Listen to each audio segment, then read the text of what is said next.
have no idea where this will lead us, but I have a definite feeling it will be a place both wonderful and strange.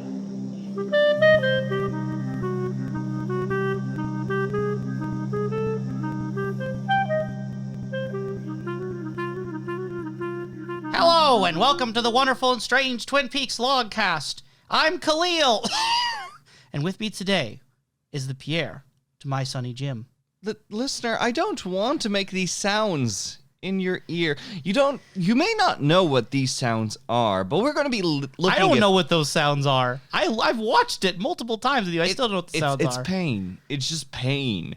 Listener, we today are going to be going through a series of short films from David Lynch. You may have heard of him. You may have seen his hair. And now you are going to hear about his short films that you might have also seen. I'm going to go ahead and list the ones that we're talking about today in advance in case you decide, dear listener, that you want to check some of them out, either for the first time or as a rewatch prior to this podcast. If you choose not to, that's perfectly fine. Just know that the things we're describing are very visual mediums, and our talking about it, even if we spoil plot details, is not a replacement for the actual thing. Yes, so if you want to welcome David Lynch and his films into your home, just note that there will be content, mostly in one of these specific films, that will include things such as potentially semen, the amount of piss, and blood, and child abuse. Yes, so there's a general content warning here. A lot of the stuff is more implied and abstract, but there's definitely some dark material he's working with in some of these, especially Pierre and Sonny Jim. So we are looking first at the 6 short films traditionally included on the DVD and Blu-ray release known as the Short Films of David Lynch. These are also often available on the Criterion Channel subscription service if you're looking for them. Those are 6 Men Getting Sick 6 Times, The Alphabet, The Grandmother, The Amputee, The Cowboy and the Frenchman, and Lumiere, also known as Premonitions Following an Evil Deed. No, Kalil, we're missing one. That's TV Calibration. TV Calibration, the 7th one, that is exclusive to the DVD. I don't even know if all versions have that, but TV Calibration. Also, we looked at, from YouTube, Pierre and Sonny Jim, and Fire Pozar. And lastly, from Netflix, What Did Jack Do? These are not all of the short films of David Lynch. There are plenty more. So if you're wondering why something wasn't included, we just figured 9 was a good number for today. Doesn't mean we're not going to go over them sometime later. In particular, we are going to look at Industrial Symphony closer to Wild at Heart and Dumbland and Rabbits closer to Inland Empire. Those are planned. I'm also loosely at some point wanting to do an art and music of David Lynch type of podcast. And we might at some point throw in like other shorts, including the Quinoa video, which many of you might be aware of. That I am not aware of. As we're talking about these, I'm going to throw out some trivia. I did a little bit of research, and my sources are Wikipedia, IMDb, LynchNet, and Census of Cinema. By no means is this extensive research. A lot of these projects were done in like a day or two on a rather small budget, like 30 years ago or 40 years ago or 50 years ago. So there's not as much that I could find out about them.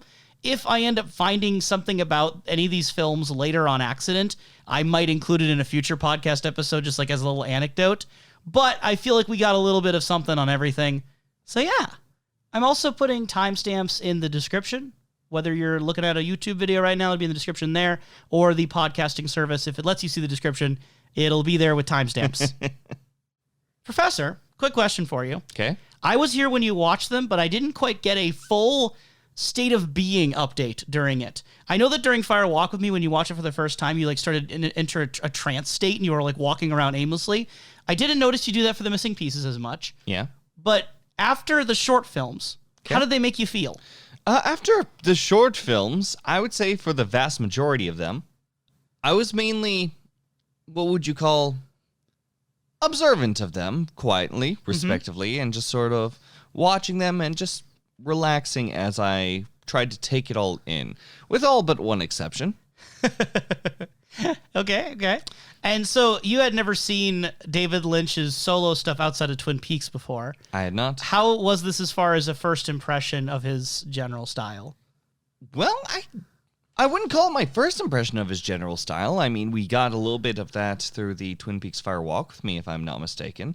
And I think that already kind of gave me a small bit of a buffer, Okay. if you will, just for how things can get a bit more surreal.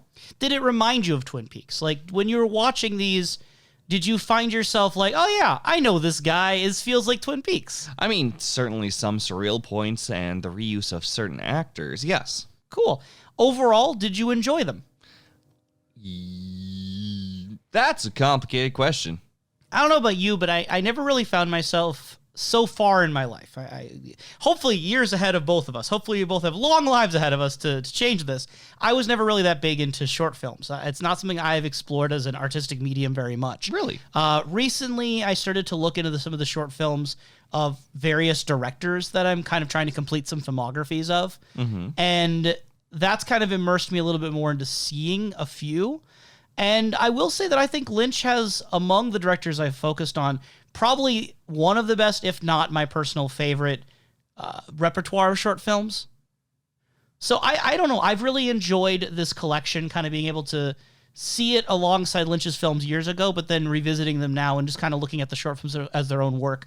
I think it's a really interesting body of work. And again, we only scratched the surface of how much there is. I think that there is a level on it that the way that we viewed it, you're not quite watching it just alone as their own work, because we do gain a little bit of insight through each production from David Lynch himself as small intros. That is all the ones that we have on the collection DVD and not the other pieces that we find. So we did get some context, from Lynch himself. So I do think that does add a value and almost sort of adds to the engagement in the media. Well, the first one we're going to look at here is 6 Men Getting Sick. No, we're not. We're not, Kalil. We're looking at TV calibration first, because we need to make sure that our TVs are properly set towards their proper functions. Or elsewise, how are we to experience the overall beauty and stylings that have been presented before us? So the first one we're looking at is 6 Men Getting Sick. We're looking at TV calibration, because here's the thing. It's right at the bottom, and you would not be... I would not be surprised, that is, if it was like David Lynch making something called TV calibration. It was something that was actually a short film. But no, it's an instruction to set up your TV. So for context, because I don't know if it's 100% clear to the audience, some DVD versions, I don't know if it's all of them. I don't know if, like, your Criterion Blu-rays will have this feature. But alongside all of the individual short films, below all of them is just in the thing. Exact same fonts, exact same size. It is italicized, though. It is a little different in that way. A little bit italicized, but maybe that's just how the title was written out. Maybe that's just how the title's written out. And it just says TV calibration. If you hit view all at the above, it doesn't play that one because it's not an actual video. No, instead, it takes you step by step and just outright tells you, hey, when you take your TV out of the box, it's trying to burn itself out. So here's some overall instructions to watch the film so that they come out as intended. And I really feel like it's here just because of the grandmother. Like, don't get me wrong, a lot of Lynch's films have very dark visuals and colors and contrasts that need to be accounted for. But the grandmother is so specifically dark that I honestly feel like that's why this is here more than anything else. I think there is reason to take that in, yes. But we continue on instruction by instruction until eventually we also go through a color coding guide in which you try to match up colors, which, other than some light uses of color in The Grandmother, we mostly see color in The Frenchman and The Cowboy. Fair enough. I would say those instances of color are very important, though, in identifying what the colors are supposed to be. But I hear you. Yep, it's kind of like there's even just a screen that sort of reminds me of like modern video games in which it's just like, yeah, adjust your brightness and so on just until this letter kind of gets barely visible. So it's very entertaining to find that, as well as at the very end that says, hey, if your TV doesn't save these settings, which this is a multi-page process, and I'm just wondering, like, the person who got this far to realize, oh no, my TV won't save this process. So they have to memorize it, I guess. I thoroughly enjoy the existence of this. I think it was a mistake to put it all the way at the end. Should have been the first thing. Exactly. So Now, finally, we get to go on to the DVD menu. Yes, of course, we're going through the DVD menu now, which in itself I find to be its own short film. Kalil, when we open up this DVD, what do we see? We see a face. Mm-hmm. It is from a short film that I want to talk about called Six Men Getting Sick. Yep. And it's David Lynch's plastered face on the screen with words moving about. Yep, it's a beautiful, beautiful face. I'm sure you would agree. As David of Lynch flies vertically onto the screen. Well, the words David of Lynch. Yep, David of Lynch. We see V going in somewhat of an X form fashion, but sometimes flirts with the horizontal plane. And then we also have going straight across the larger X of the screen from corner to corner. The spots that you wish that your DVD player would kind of bounce around in was the short film section. And as those sort of wildly go on, that eventually does loop, and you enter in, you're looking through the various short films, right? Yeah. You're looking through piece by piece by piece and piece. You're thinking to yourself, where do I even begin? I mean, I could play all. I could play like the Frenchman one. I could play Lumiere. I could play all sorts of films. And as you're caught with this overall like existential crisis of decisions, you then see for yourself a stop in the screen. That doesn't happen with the looping of text. What happens, Kalil? So you have to go into the episodes and wait there, and there'll be what I assume is something involving like a company that worked on making this.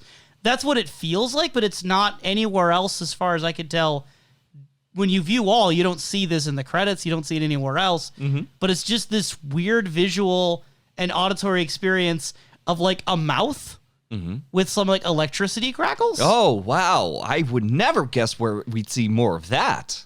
And the mouth says in this kind of distorted, I don't know if it's like maybe two voices speaking at the same time or some kind of effect done on it, but it just says the name asymmetrical. Asymmetrical.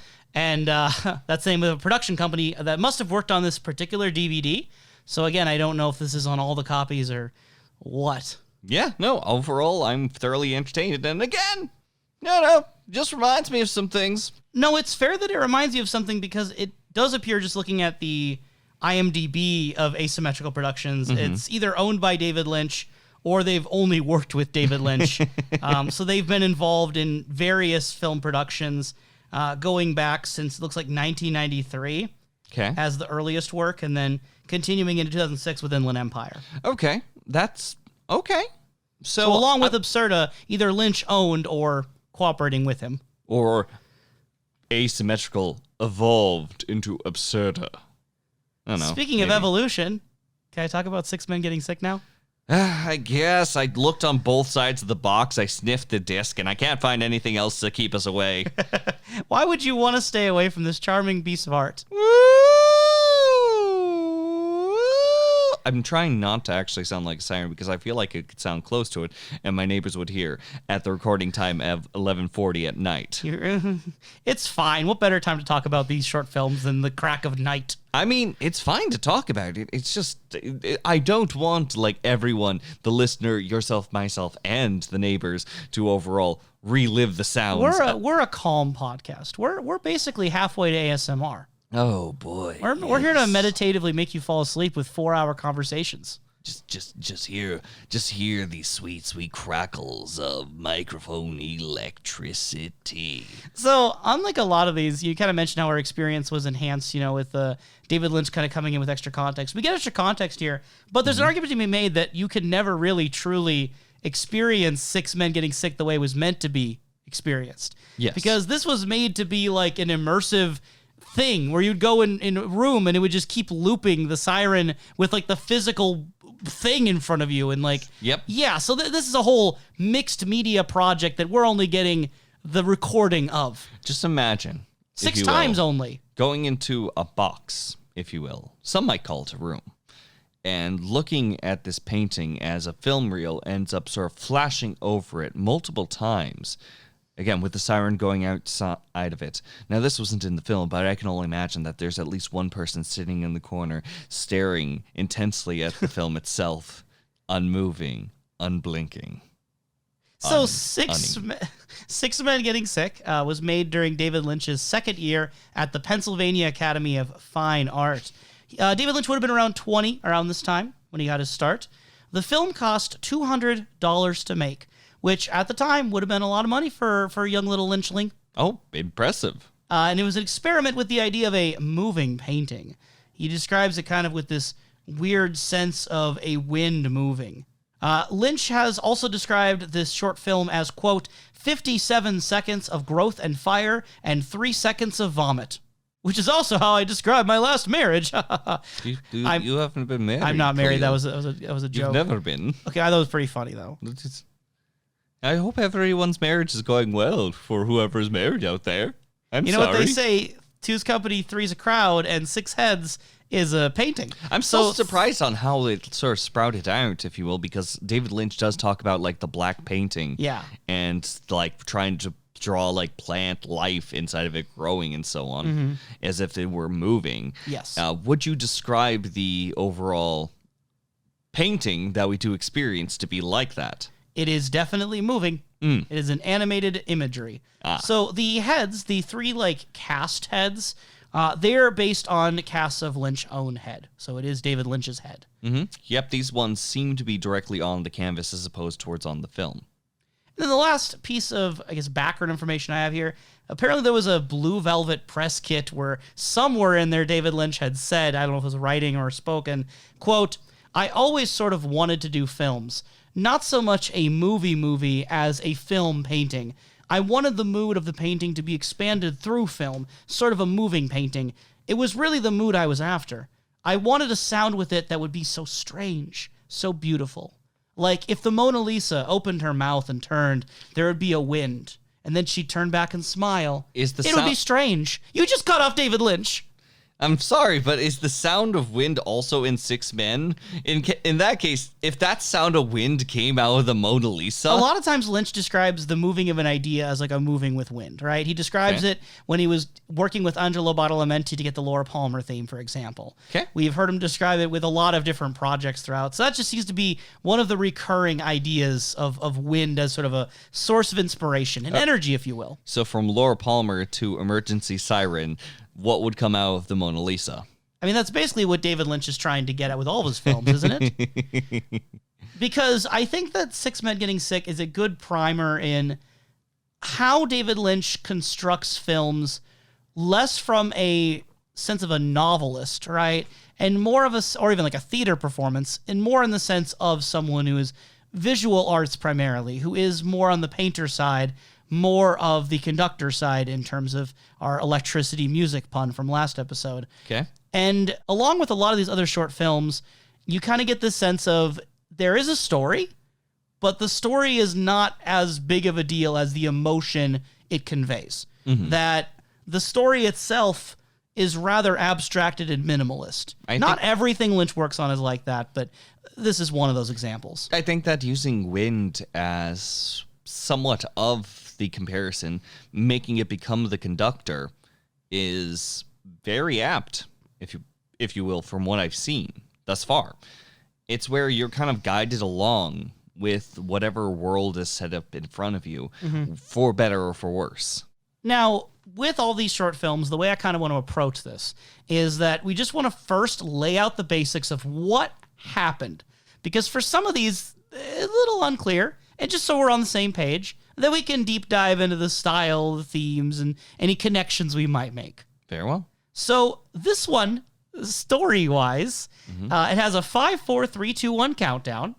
There are then... With 3 of the faces already present, which seem to be on the base canvas. Yes, and then 2 of them are drawn in as we're watching, and then as those 2 appear to be talking, a third one is also then appearing in between them in the middle. The way I wrote this in my notes is that the third one is drawn into the conversation. Yes, it's if you order all the figures, the first 3 on the left side of the canvas, the second set of 3 will be on the right side, so the 5th one is the one that forms. So the 3 on the right appear to be talking. I'm going to go on a limb and say that. We see their stomachs below, along with like the esophagus going down to it. And as we look at the stomachs, there's like a little twirly symbol, a little swirly symbol, like their stomachs are churning. We see hands appear reaching for mouths and then later down toward the stomach. On 5 of the 6 people, that is. We have 1 through 4 and number 6, who have that case. The number 5, who was formed, has this very eerie X-ray that sort of just sits there and doesn't really react or move for the remainder of the performance.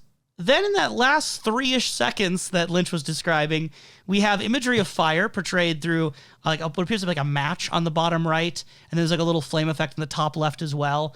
And the whole siren in the background you can kind of interpret as being like an alert, hey, danger, but also more specifically like a fire siren, like a fire truck kind of thing. Yes. And they start just vomiting out pink guts. And it's very violent vomit, too, looking at the way it's splattered all over themselves. And that is 6 men getting sick. Yes. Are we in agreement that that's like the bare bones, what we can like determine? With the exception of one large flash of red in the middle of all this scenery, as well as little flashes of text that go sick. And then when the countdown's happening, they say look on 4, 3, and 2 underneath them. So not much for a narrative. I think there's just these themes that he's working with of sort of sickness spreading between people, like a fire, I would argue. I mean, there's not enough surface level story, that is. There might be, of course, things to dig into. Now, Kalil, would you mind if I took a moment to, say, for example, go wild with this? Hey, you're a Thornberry. So Go wild, Thornberry. Go wild. Rugrats, etc. What? In Paris, yes. So, inside of this film, we, again, start with the 3 base figures, and then there's a 4th and a 6th figure that seems to form a 5th figure. Whether this figure that is coming into being is somewhat of a quote-unquote patient zero situation, whether or not it's someone who's just brought into this meeting. What's a patient zero? Patient zero is referring to a start of an expanded, say, for example, sickness. It is basically where something has begun. The first one to get the contagion. Yes. Okay. And judging from the organs that are on display, I can't even say they're the same organs because some of them have different shapes. Maybe they're all different shapes. Yep. I don't know if I might be mistaken, but I'm very confident that they're all different shapes. If not different styles, maybe they're different, like, hey, maybe this is a colon on its side. That's hard to say. At the bottom of it seems to be little perforations at the bottom, very reminiscent to a reel of photos or film reel. And the second figure is the only one that has an organ that reaches down all the way into that film reel that we have stripped at the bottom. The overall film itself flashes a deep red and completely sort of deletes, if you will, the other portion of the film. It just focuses on the 3 characters on the canvas at first, flashes back before things get a bit more wild, in which everyone seems to have blood, I would imagine, or some sort of form of sickness overcoming their organs, dripping down, again, with the exception of the X-ray, until finally everyone ends up vomiting together. Isn't that what brings us all together as a community? As a human species, is vomiting together? No. I mean, the one thing that unites every person across all languages, across all cultures, religions, and creeds, it's bodily dysfunction. Kalil, illness and death. I don't think that I myself, as a human being, as a test example of this assessment, wants to deal with anyone or be around many individuals when sick. Stay safe, everyone. Yeah. But I think the 5th figure is the most notable inside of this, as well as this strange second figure amongst others. The middle figures in both sets of 3. That seem to have some most notable differences amongst the whole entire group. It almost conveys, if I may believe, that the first 3 individuals were the most involved with this area, this either gathering or this experiment. Yeah, it's totally up to our imaginations what to make if there is a situation at all. Because these could be 6 people in one room together at a social gathering. They could be 2 sets of 3 divided between the sculpted ones and the drawn ones, with the middle one in each group being the main contagion. Or theoretically, I don't think it's too hard to believe that these are 6 people across all of time and space that have gotten sick unrelated to each other. It's completely possible. There is no timeline or setting here. And thus, we have to look onto this. Well, sirens! or the wind goes on in the background the whole entire time. I believe that it is to convey urgency. Yeah. Just because it sounds so familiar to, say, for example, sirens that we hear whenever emergency goes around. Especially those fire truck sirens. So whether or not it is something in which the sickness is meant to move quickly, or the people amongst the sickness are meant to move quickly, I'm still kind of scratching at that bit myself on what I feel. Yeah, the main things I think are important to take from here thematically would be that element of fire that's consistent throughout Lynch's work and in Twin Peaks. The sense of illness and sickness spreading, there's going to be more of that. Yep. And even repetition itself, because we watched it where it's the 6 times over and over again. And alternatively, when it was originally shown, we don't even know how many times it would loop in that room. Yes. At the actual display. Yes. So this was always intended to be like a minute long and just keep going on and on and on repeating. And I think there's something to that idea then that it was meant to be a work that's constant. Yes. If you want to interpret that in a thematic way, maybe it's the idea that illness and suffering is this constant experience that's just always happening, either to the individual like some sort of Sisyphean nightmare, or to humanity as sort of, again, the thing that unites us is our sense of decay and death. And Yay. Lynch is going to keep experimenting with like the human body as a source of horror in many ways. So I don't think that's too much of a stretch here. I do think it's also interesting that I've seen 2 different titles float around for this one. Okay. Usually it's called 6 Men Getting Sick, but I've seen 6 Figures Getting Sick. I think it's interesting to see the differentiation there. I don't know if one was a scrapped older title. Figures takes away a little bit more of the human element to it. It also makes it more neutral in terms of gender. I just thought I'd mention that. There's not to mention the use, the first example of use that I have seen in the David Lynch timeline of the use of black, white, and red. Now, mind you, that might have just been some just general limitations. And of course, there's the color purple, which I'm a big fan of the color I haven't purple. read the book or watched the movie. I'm just a fan of the color purple. No, you are right, though, because we're going to see a lot of those same colors reappear throughout Lynch's body of short films. Including purple? Including purple. Oh. Now and then. A little bit of tasteful purple. Oh, but good. mostly black, white, and red. Very well. And we see these continue in the alphabet. So previously, 6 Men Getting Sick was a 1966 project. We're looking at 2 years later in 1968 for the alphabet. It was after 6 Men Getting Sick that Lynch was kind of in this sort of frustrated period. He was reluctant to continue working in film because it's very expensive. However, there was this fellow student of his at the Philadelphia University of such and such named H. Barton Wasserman. And he saw Lynch's moving painting. He saw 6 Men Getting Sick, and he's like, man, I really want to give this guy $1,000 to make me one of those. I don't know if it would have the siren playing at all or how that's going to work, but make probably a visual idea, right? Make me something. Here Now- is money. Lynch used about half of that, $450, to buy a Bolex camera, and he went to work on filming. However, after working on this project for 2 months, he took the film out to be developed, only to discover that the film didn't turn out. The camera had a broken take-up spool, which caused the film to move through the gate freely instead of 1 frame at a time. Basically, it was wasted footage. When Lynch told Wasserman about the ruined film, Wasserman said Lynch could do anything he wanted with the rest of the money, and as a result, the alphabet got some funding. Oh, well, did the... So, The thing never got made. He lost a fair amount of money. But humanity gained the alphabet. Humanity gained the alphabet. I wonder if he got to see the alphabet. I hope that he got to see. Would you give David Lynch $1,000 to make the alphabet? I mean, at that point, it might break, and I might not get the same thing from the overall line of events here. So we lose the alphabet, Kalil. And the alphabet is such a sad thing to waste and to lose. Is it? I mean, we use it every day. I mean, David Lynch, inside the intro that we do get to experience, not only do we get a little bit of insight on a certain character who would happen to be certain character. It's a person. I mean, the person character. Aren't we all just characters on life's stage? That's what I'm going for. But William Edgar Poe said that once. Yeah, but who's the person involved in the story?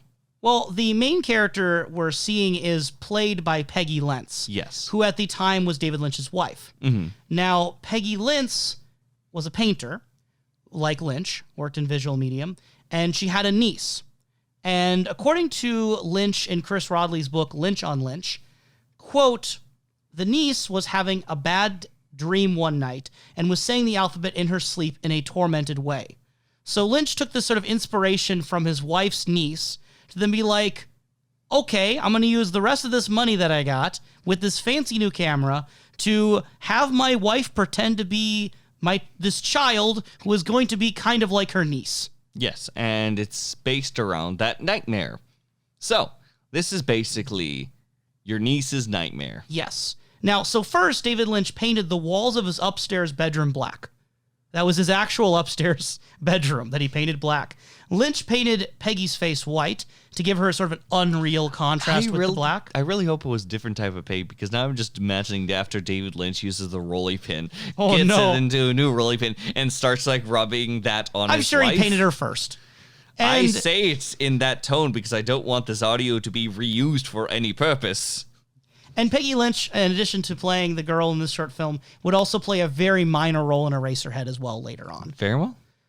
Lynch also, in addition, recorded his newborn daughter, Jennifer Lynch, who had been crying, and he used some effects on her crying and really liked how that sounded, so he decided to use his 2-year-old daughter's crying in the alphabet as well. So, kind of stewing in the background, I think there's a biographical element that's worth looking into, that this was his wife pretending to be the niece with the audio coming from his actual daughter. Given how much of this has to deal with like birthing, childhood, pregnancy, just all these sort of things. Not only pregnancy, but again, birthing. Yeah. It says a lot that Lynch had recently become a father himself, and that the one playing it had been the mother of his child.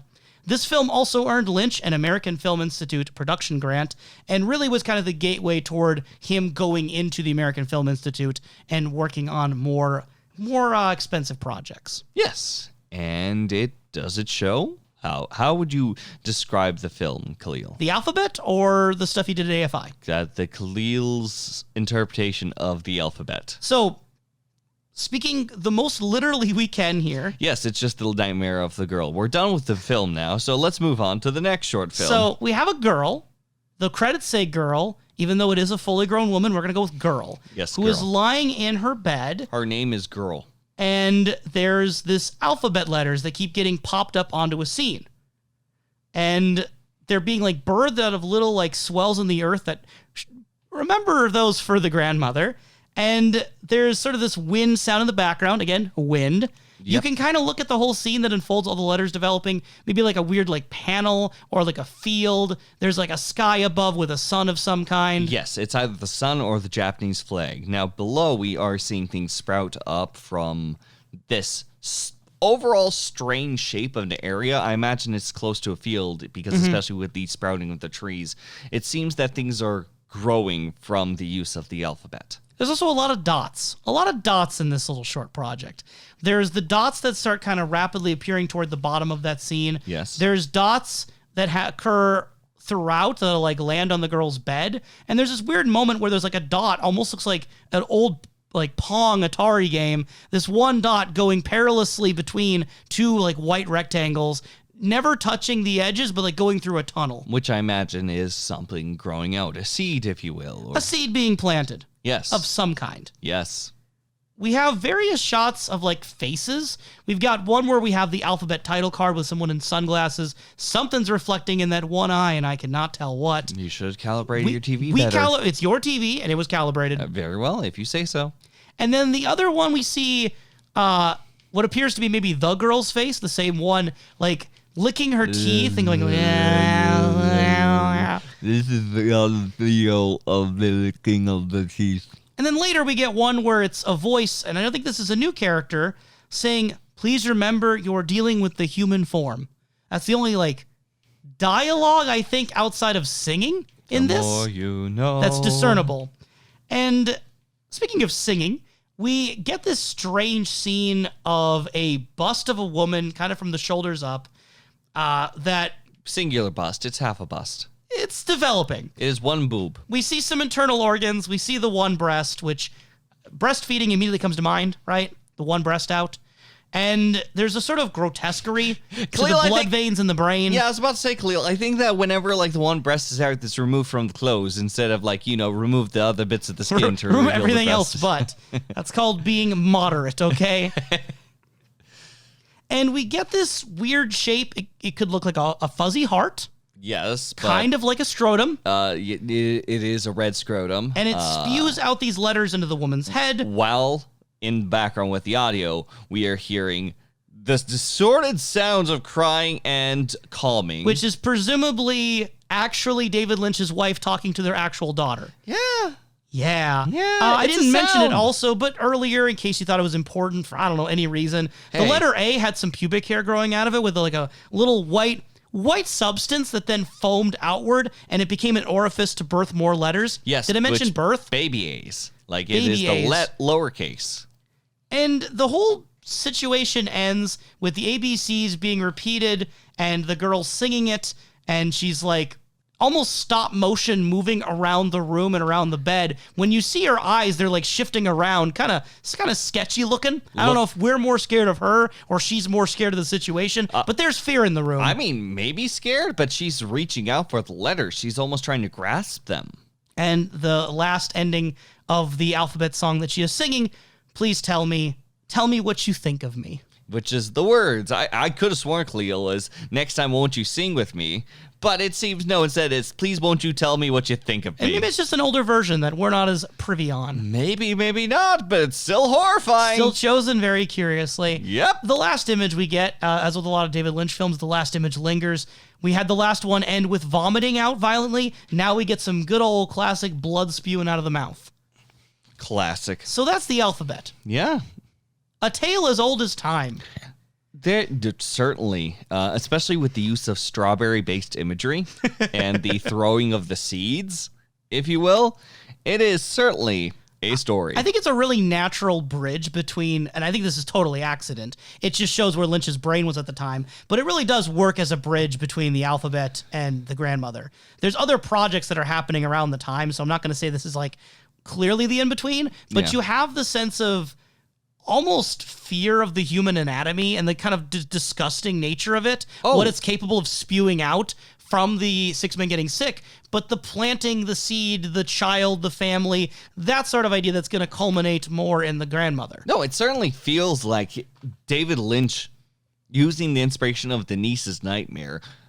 It's be very concerning if he fully assumes that this little child is having nightmares over what is implanted by people, if you will, into someone such as a young girl as they grow up to make things such as the babies and sort of be almost torn by it and blown away by what is pushed onto this being. I'm going to give... Now, from the explosion of the head, from the use of please tell me what you think of me, as well as the woman says, please let me remind you, I'm paraphrasing here, but remind you that you are dealing with the human form. It almost feels like it's a cautionary tale for the child. Which, depending on the age of the child, eventually will start approaching puberty and have to deal with these sort of things more directly. Yes. It does raise a lot of questions in that regard, especially since you have a full-grown woman pretending to be the child. The child's age is more curious. Mm-hmm. I'm going to give David Lynch a lot of credit here and say that a lot of people want to look, I think, at films like this, either by Lynch or others, and ask themselves, like, what happened in the life of the creator? Like, did Lynch have nightmares like this as a child? And try to start to armchair psychoanalyze this guy. Okay. I'm going to give Lynch a lot of credit and say that I don't believe that his more disturbing films reveal that David Lynch has like some secret neuroses or terrible mental struggles any more than most people. Like, it's fun to do like psychoanalytic theory. I'm all on board with having a good time with it, but I don't think that's like the answer. And I think it's, again, fun to talk about it, but at the end of the day, I think Lynch is more than his films. So I think Lynch is fully capable of recognizing maybe a feeling he's had or a feeling someone he knows has had and playing around with it. And it's not the whole picture. Like Lynch, from what I can tell, and I have to I have to dig through more of his biography. At some point, I'm thinking during the next few months, I want to listen fully to, I have the audiobook of Room to Dream, which is like this biography on him. Okay. I want to get more into that and start really doing my research on his background. But from what I remember of starting that book back before I dropped it, he didn't really have a bad childhood. He wasn't like the child of an abusive home or full of nightmares. There's things from his childhood he will draw on in his films. Growing up in like the 50s and 60s sort of era, he'll bring those things in, and he'll bring in certain flashbulb memories. But he lived a pretty decent childhood from what I can tell. Good for you, Lynch. So I don't think this is a sign of someone who's deeply disturbed. Lynch is actually a rather calm individual who, again, is like full of meditation and good vibes. Yeah, it's just that his mind can go into the place where I do not think good vibes belong. But the fact that we can recognize that darkness, I think Lynch is tapping into something that most other people have too. Mm-hmm. He just has a really good way of articulating it and drawing that out from us. He has a way of articulating it. As someone who's not experienced some things before, I will let... I have never birthed a child. I I've will never give you that birthed a one. child either, so... I'm sure I've been a baby squealing at one point. I can relate to that aspect. Yes. I felt fear at some point. Maybe. Have you ever been a dot before? Like a black, white, or red dot? A couple times. A couple times, okay. Mm-hmm. You ever repeated yourself? Ever done like repetition before? Sometimes. You ever felt fear about mundane facts? Absolutely. Absolutely. Well, I think then the alphabet does describe you in some ways then, looking at all this together. I like we went from armchair psychoanalysis on Lynch to you for some reason. Weird turn that just the took. singular person involved entirely with that. So I think there's a lot of connections you can make between Six Men Getting Sick and this, with repetition, the human form, birthing imagery with the grandmother. I think Twin Peaks also has that sort of element of, again, repetition. Yep. Anything else that you thought was worth noting for a theme, style, or connection with the alphabet? I mean, as per always, black, white, and red. That is something constantly used inside of this, especially most notably with the strawberry. Now, do you take that as a stylistic limitation that he was operating with a limited color palette of what the film could actually develop, so he chose to make it very limited in colors to suit that? Do you think it's directly a metaphor, like black, white, and red each mean something? Or do you think the guy just likes black, white, and red? No, I think that it's more importantly, if I may guess, David Lynch likes contrast. He likes seeing things that would have a vicious amount of difference in it. The fact that black and white are the most contrasting things of all, but then splash on some red, which is going to pop especially inside of it. No, I think it's just pleasing to work with for him. I'll actually back you up with that with a quote that I found. So Lynch said, quote, "A certain amount of black will allow you to do a little bit of color. I like color. It's just that if it gets too busy, it holds you on the surface, and that's what I don't like." So there's more of that idea that when he's using the black and white, he can tap into something below the surface, so to word it. Okay. And you see the sort of black, white, and a little bit of that red in his next project, The Grandmother, which is in 1970. So again, 2 years later as a gap. One of Lynch's friends, Bushnell Keeler, who is, again, in Lynch's life, one of those big, like, life-changing figures. A story that, the story for later. He recommended that Lynch check out the American Film Institute. And after the success of the alphabet, AFI granted Lynch the money to make The Grandmother. It started off at $5,000 and then moved up to $7,200 by the end of the budget. So to go from, operating costs of a few $100s to now working with about $7,000, The Grandmother was a much bigger project, not just in terms of length, but also production value. Lynch once again was painting the walls of his house black to set for the filming. So a lot of this is shot within his own home, purposefully made that dark. It's not like faulty lighting or something. This had more money put into it, actually. Lynch said, quote, "There's something about a grandmother." Should I do Lynch voices or should I not? Do it. Do Go it. for it. Not going to promise it's going to be good. There's There's something about a grandmother.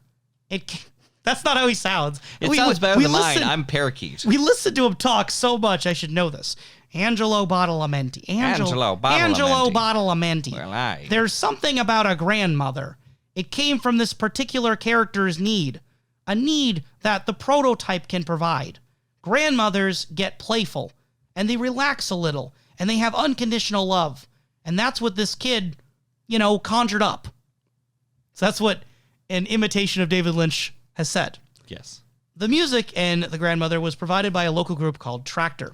This is also the first time that Lynch worked with Alan Splett for sound design, they spent about 63 days together recording all the sound effects for this particular film. And I think it paid off. I think the sound effects are one of the most notable things about this. That's a statement. And you can't say that about a lot of movies where the sound effects are the big thing.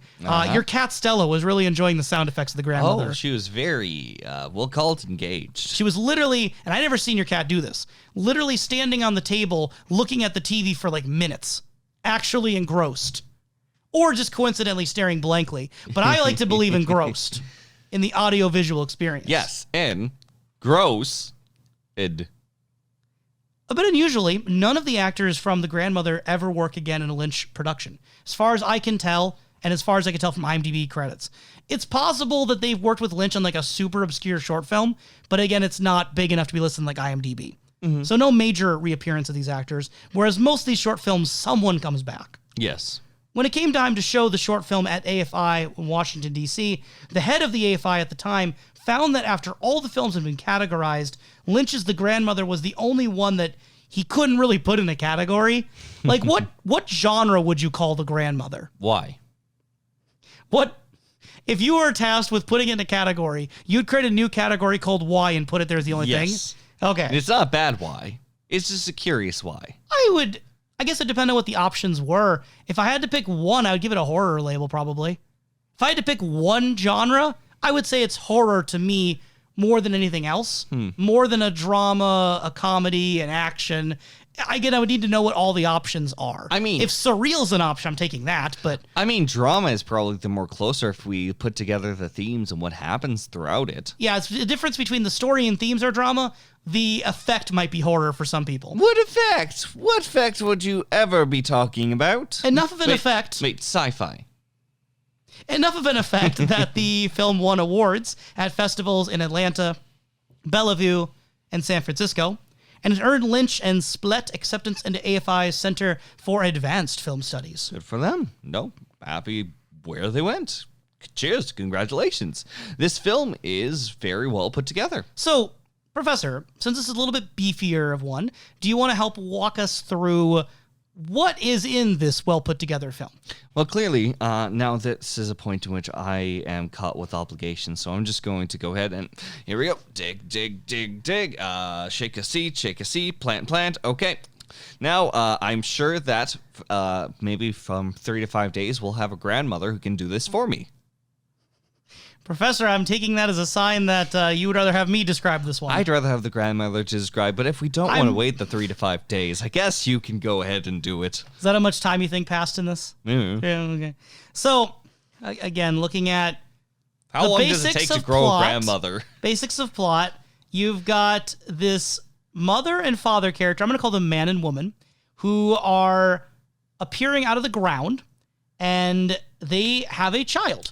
And mind you, this is very stylized. There's a mechanical sort of mouth-like item that sort of like spews out. You thought it was mechanical. That's interesting. I thought it was very biological. No, the sound is heavily mechanical. It's just moving and whirring, and it's ejecting the fluid in a non-biological way. Interesting. And the way that it sort of like fills up and foams up the what I would imagine to be semen and these beings to come out of the semen to be shot up foam style, similar to the alphabet that we saw with the letter A sort of beginning to foam. Shooting upwards, we have our two creatures. Man and woman. Making animal noises. They got their faces like bound some way. Yes. So like the mouths are kind of almost caught in the wire, it almost seems like. They look like Jeff the Killer with the overall weird blackness. David Lynch smile. invented the creepypasta. Yes. And as they're sprouted from the ground, they begin to, I think it's have the sex. They're doing they're having an intimate, repetitive movement. They're having very, very intimate petting. Back pats. Yep. And then they sort of freeze on a kiss, which is notable for something that'll happen later. Yes. And so with the combination of more semen and blood, we get then sprouting off to the side a small child. Now, curiously enough, in the way that it's shown in the sort of abstract stylized element, it's almost like... What is it like, Kalil? it's almost like the woman was created from the man, like Adam and Eve style, because when you look at the way it's designed, the man is first created, then a tube extends from his well of white liquid to fill up hers. Yes. So it's almost like, again, she's being created from him. I'm taking the Adam and Eve approach. Otherwise, it goes the incest route, that they're like from the same DNA pool. What is a rib other than foamy semen? And the child then appears. A lot more abstraction starts to happen. What I will say then is the child appears and shoots like up to the ground where they're at. Limply. The man sees the child. The woman starts kind of almost, I'm imagining, pleading. And the man pushes her and he stomps over to the child on the ground. So hard of pushing, I'm pretty sure I heard a plosive bam. No, that was about the amount of force that went into it as he attacks onto him. Almost as if like the sheer existence or the appearance and being of this child is so infuriating to this man. Lynch at this time has a 4-year-old daughter. Anyway, continuing. Yep. What's really curious, I think, is the fact that the mother does at first protest.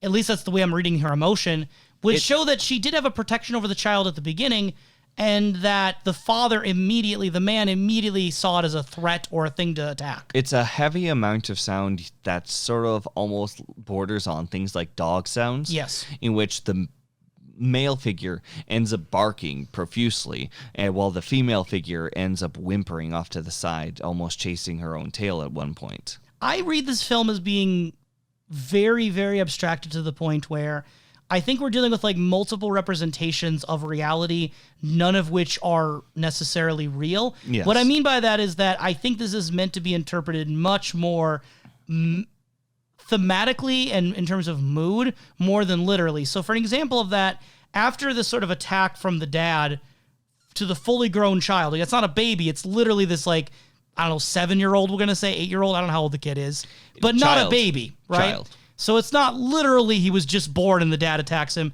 but it treats it like he sees this thing as a threat, goes after it. Then it goes back to the abstract, like 2-dimensional art piece, and the kid shoots up. Then it cuts back and the mom and dad are like searching the ground, like they're looking for him. And they then cut back to the art piece. They shoot up and join him in what now looks like this black apartment. So it's like they go from one reality to another to follow where the kid's going. Mm-hmm. I interpret the black apartment as largely being a representation of the child's mind. That is in no way an authoritative way to read this. You could interpret it as a literal apartment. Mm-hmm. I just think that the way he goes up into this and the parents like follow him, I do get a sort of metaphorical location out of this, which plays into things as time goes on here. Mm-hmm. A repeated element that the boy has is that he tends to wet the bed with an orange-looking liquid. When we calibrated our screen properly, it was still an orange-looking liquid. It wasn't truly calibrated enough. Now, also the audio cue, in case you're worried it wasn't bedwetting, they played this sort of trickling stream sound effect, so you know it's bedwetting. And he looks down towards where like one would traditionally wet the bed. Now, what % sure are you that it's urine? I am very, very positive, 100%. 100%. I am going to meet you for 98%. No, good. 2% of me wonders if it's not accidentally something else, because later on when he's going to be seen, the boy's going to be seen eating this like meat, like meatloaf or steak or something. There's like an orange liquid on it. And to me, it's like, is that ketchup? Therefore, orange equals red. Therefore, he's bleeding in the bed. But I think everything else shows that it's urine. So I'm on team urine. Nah, man, that is what we like to call food sauce, if you will. Some sweet, delicious food sauce. Do you put mustard on your steak? No, I didn't say mustard. I said food sauce. You wouldn't understand. You don't eat food. And the dad didn't understand either, because he shoved his kid's face right in the food sauce that he wetted the bed with. Yeah. He pushes his face inside of it, almost very degrading. Like, I've seen individuals do this, though I do not fully agree with it, in which the pressing of a face of almost like an animal into the spots, like, see what you did, almost to try to detract the situation, despite the fact that... You're referring more to, like, pets then, right? Yes. Because you said you've seen this happen. I'm assuming not to real children. Yeah, not to real children. Probably should but to report pets. that. Yeah. Yes. It's not a good thing to do. Yes. You know who you are. Anyway. There's also a scene then afterward, in case you thought the mother was like the better parent here, and maybe she still is marginally, but she has her own problems because There's a scene where the boy is over next to her. She calls him over. She's kind of like pointing with her finger to come over. And he won't look at her. He won't have anything to do with her. She tries to go in for a kiss. He's pulling his face away, at which point she starts to shake him. Yeah, no, she is heavily trying to almost fawn over him, but less as a child and more like an object. There's some nice visual storytelling that goes into, say, for example, the father sort of just more so letting his limbs sort of fly around, not very literally, but just sprawl out on something like a chair while taking a drink, not really taking much care other than passing the time through his misery. The mother just obsessed with objects, if you will, obsessed with appearance, throwing curlers into the hair and just making sure that she's well-dressed and well-to-do. Meanwhile, the child... I reject a little bit of the assumption that she's obsessed with dress. I think that she's... What makes you think she's obsessed? Mainly because of just the overall, I would say... There's this weird feel that she has while working with the curlers inside of her hair. I think she's no more obsessed with fashion than the dad's an alcoholic for drinking. Yes. If you take one to be extreme, then maybe they're both extreme. I do find them to be extreme, especially with the stance of the child. The child is dressed up specifically in a suit. Now, this is notable because one is a man inside of a white shirt close to a white beater. One is a woman in a nice little floral dress. But inside of a suit portrays something that there is an expectation for you.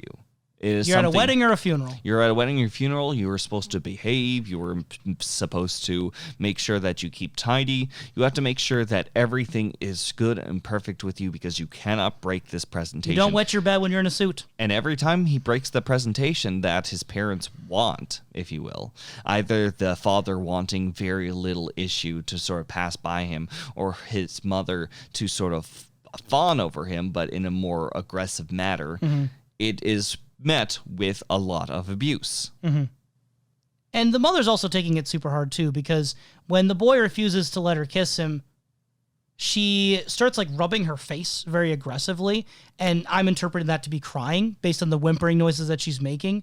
So it's almost a dramatized form of crying, but the tears aren't quite there. Again, it's that sort of visual language where I think you're supposed to interpret things as they look, but it's not always represented in the way it's represented in reality. It's a hyper-reality sort of thing. Now, it's a good question, too, on whether or not the tears have dried up or if seeing scenes in the future with this person, if they're crocodile tears. I think it's open. I think it's completely open. The boy, obviously feeling the weight of both parents being either abusive, negligent, or using him, or just, again, inappropriately parenting him, he is sitting on the side of his bed. His hands are on his face. It looks like he's like, what? Sitting on the ed. Sitting on the side of the bed. His hands are in front of his face, and he's like not in front of his, he's like on his face. He looks like he's in deep thought. And that is at the moment where he hears the sort of whistling from upstairs. Two ways to think of this. I lean pretty close toward the latter of the two. You could interpret that just at the right moment, conveniently when he was at a loss, this new figure enters his life out of just, again, coincidence. Or more likely, I think, that his desperation for having a more comforting figure kind of brings the grandmother there. Not right away. He first has to plant the seed, but it feels like he gets an idea. He gets an idea, he gets a hope, he gets a thought, whatever way you want to word this. Yes. Where he hears this whistling, he follows it up the stairs, and he tracks it to the source, which is this bag of seeds. He starts shaking them until he finds the one that whistles back, and he plants that sucker. Waters it over the course of maybe a few days, plants maybe a few weeks. Bed, mind you. Plants it on a bed. Yep, he pours a bunch of dirt on it, puts a seed in it. Hey, you could say he soiled that bed. He soiled. God, I just realized that double play. Yeah. I honestly don't think that's unintentional. He soiled the bed in his own bed in one way, and he soiled the bed for the grandma another way. Yeah. So as days go by, it kind of repeats the cycle of the urinating in the bed, the father being aggressive with it. Which, mind you, that scene is cut over with someone leaning over into the piss with an unknown expression on their face. Someone? Yes, someone. You mean the child? It looks larger than the child. Really? Like maybe it's just the use of color and so on. Oh, I always took that as being the kid. But the way that kind of the figure looms over, I wonder if there's something growing within the child, whatever it may be, especially in observation to that, because it is probably one of the most horrifying scenes inside of it, and it's just a still image of someone looming over. See, it is a horror film then. Nah, it's still drama. Still a Still still a comedy. Still a comedy. Western. You have not acknowledged sci-fi. What is there to acknowledge? There's the So science. There's a dinner scene. And the fiction. The dinner scene. And they're at this table, and we see the man in the sort of wife beater outfit drinking something, probably alcohol. There's dried out plants under this sort of lamp on the table. Mm-hmm. The plants seem to be dead, and the lamp seems to be off. I take those two things to be significant for their relationship as parents and also their parenting style. There's some decay happening here, and it's not quite as lively. The man and woman are eating the food, which doesn't look that great. Now, and the mind you, kid is not having it. There's also the much more disarray onto the table alone, Kalil. Not like the plant is a little bit overshadowed by the plastic of the bread, as if like someone trying to get to the bread is also possibly affected the matter at hand. The plates seem to be like steak, mashed potatoes, and some unknown green vegetable. And lastly, there's a tilted over can of Campbell's. But there's no soup to be found. It's an Andy Warhol takedown. I don't think it is. But the boy refuses to eat the food, looks nasty to him. And of course, that prompts them to start yelling at him. And throughout the film, they yell like "Mott" at him, is the way I hear it. Yes. Mott, Mott. And you could take that to be the child's name, the boy. I don't think of it that way. I think of it as like an animal sound. It almost sounds like the word mutt.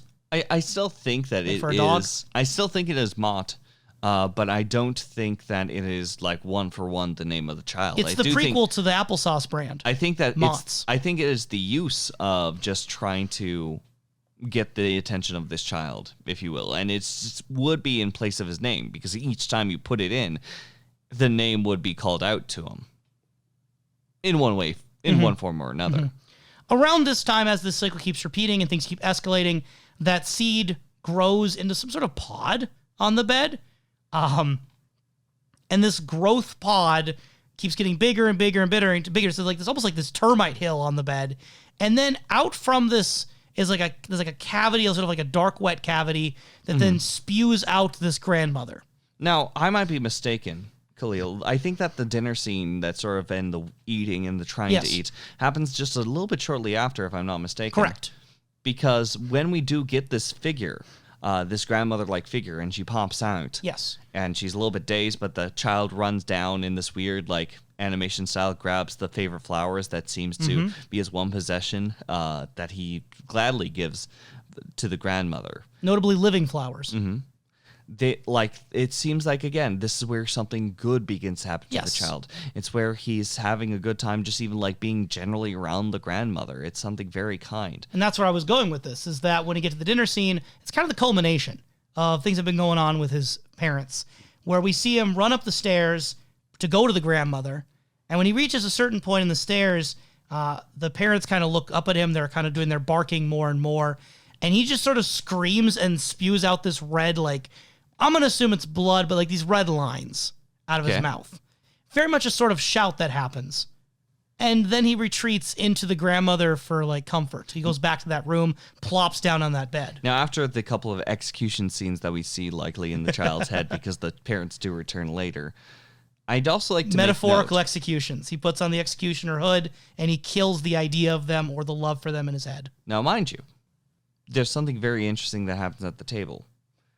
For all the grandmother scenes that we see directly with the child and the grandmother, there's a sweetness to them. There's something that is very kind and good to them. Like candy. But at the dinner scene, we have the father figure and the mother figure just yelling, but almost in like a distorted like whistle, very similar to how the grandmother whistles.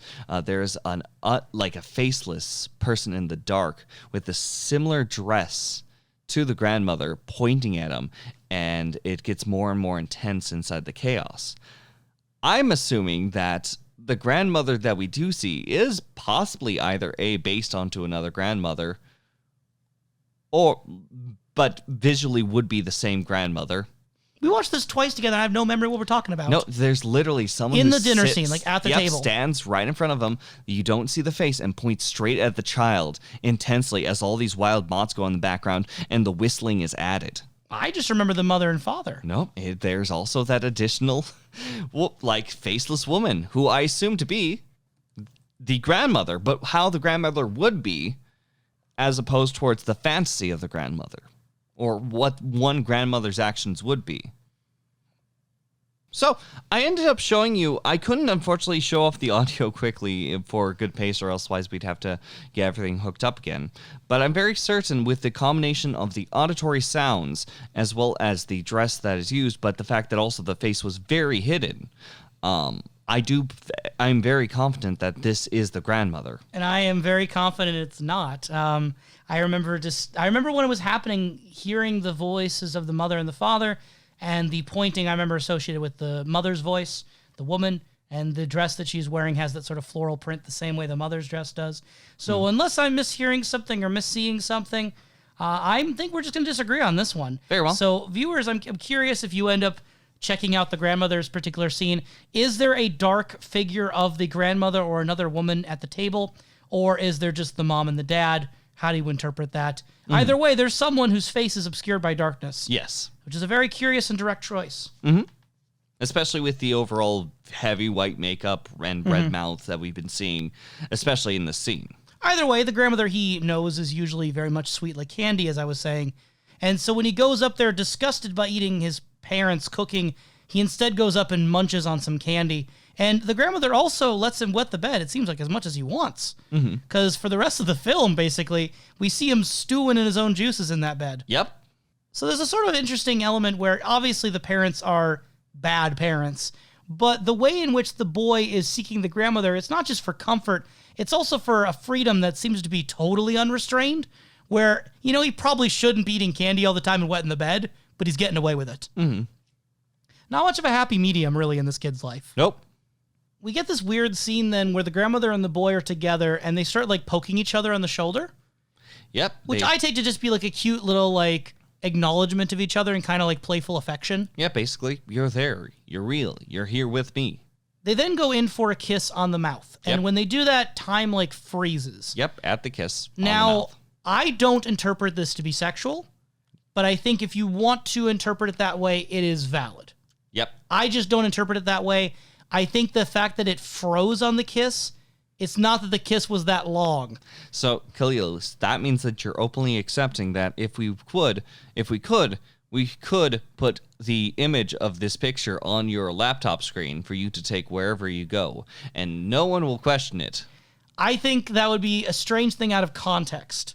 Yep. Same way if I had a grandmother hugging her son and it's no one I know, and they know it's not me or my family, that'd still be really strange. So I think that this would be strange, yeah, but a lot of things from this movie would be strange to put as a screenshot. If I had a kid sitting in a bed where he peed himself orange, Yes. would that be better? I don't think so, but at the same time, the example that you brought up, like, say, for example, two hugging each other, someone could be all outright just like, "Aw, that's sweet. Is that yours?" As opposed towards them with their mouths touching, and in that locked moment, I'm pretty sure people would look over and quickly keep moving quickly. So do you interpret the kiss as being sexual? I find it to be something that is a good shorthand for someone being engaged in something, especially in a potential person or what seems to be a person. What kind of engagement do you think these two have? This engagement is very up to interpretation. What's your interpretation, Professor? Put you against a wall here. Let's finish off this tale, Okay. and then I can give you interpretations, because that's important. So we cut to the grandmother, or a visual representation of her, going around the sort of like half circle and moving rocks or like moving earth, which seems to create a tunnel, a space where the boy can then descend into that hole. And then momentarily afterward, we see from that spot where the rocks had been moved, where the boy had descended, there comes this branch of like, not a branch, a trunk of a tree, a big old emerging tree limb. It grows in between the grandmother figure and this scrotum-looking pod that's across from her. Yeah, a lot of scrotums. The tree then extends sort of a branching faucet of that like shoots out the yellow liquid, the orangish liquid. And also at the top, there's like a little like cavity, kind of like the grandmother's birthing hole. And Don't say that. that's what it is. It Don't birthed her. say that. And so the faucet thing shoots out a white squirmy, and the white squirmy goes into the hole, and then birthed out of the tree cavity that where the boy had fallen is a fluttering thing. And the fluttering thing, it's very dark in the next scene, so I'm going to assume it's the same thing. The fluttering thing then produces its own white squirm, which enters something I can't see. It has 2 branching arms. And then there's a sort of snail growthy thing that shoots mist. Obligatory TV calibration comment. So, what do you make of this? I make of it that there is something being born out of the levels of comfort that the child is engaging in, falling into something of his own piss. It's nice, it's warm, it's familiar, and it seems that maybe his father has pushed him into a habit of maybe even enjoying being surrounded by piss, if you will. That's a lot. It's a lot. So, beyond that statement, this overall, I would say, process the child has gone into is something he's quite fond of, and it has made this bird-like creature that flutters away that could be a sense of potential escape for the I child. interpret more insect-like than bird. Bird sect is able to escape. I was going to try to do the opposite, where it was like insect bird. It was like eared. In bird. And I was like, that doesn't really work. Eared.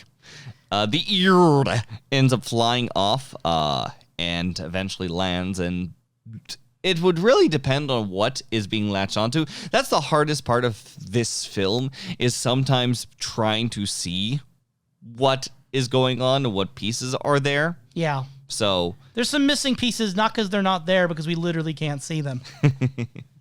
All this lovey-dovey sentimentality between the boy and the grandmother is enough to make anyone choke up. And that's what the grandmother does. She starts to choke.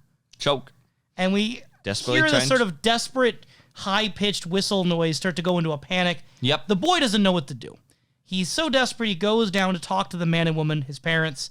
And at first they look at him sort of with dead eyes. They won't budge to help. But then they start like laughing at him, like openly laughing at his situation.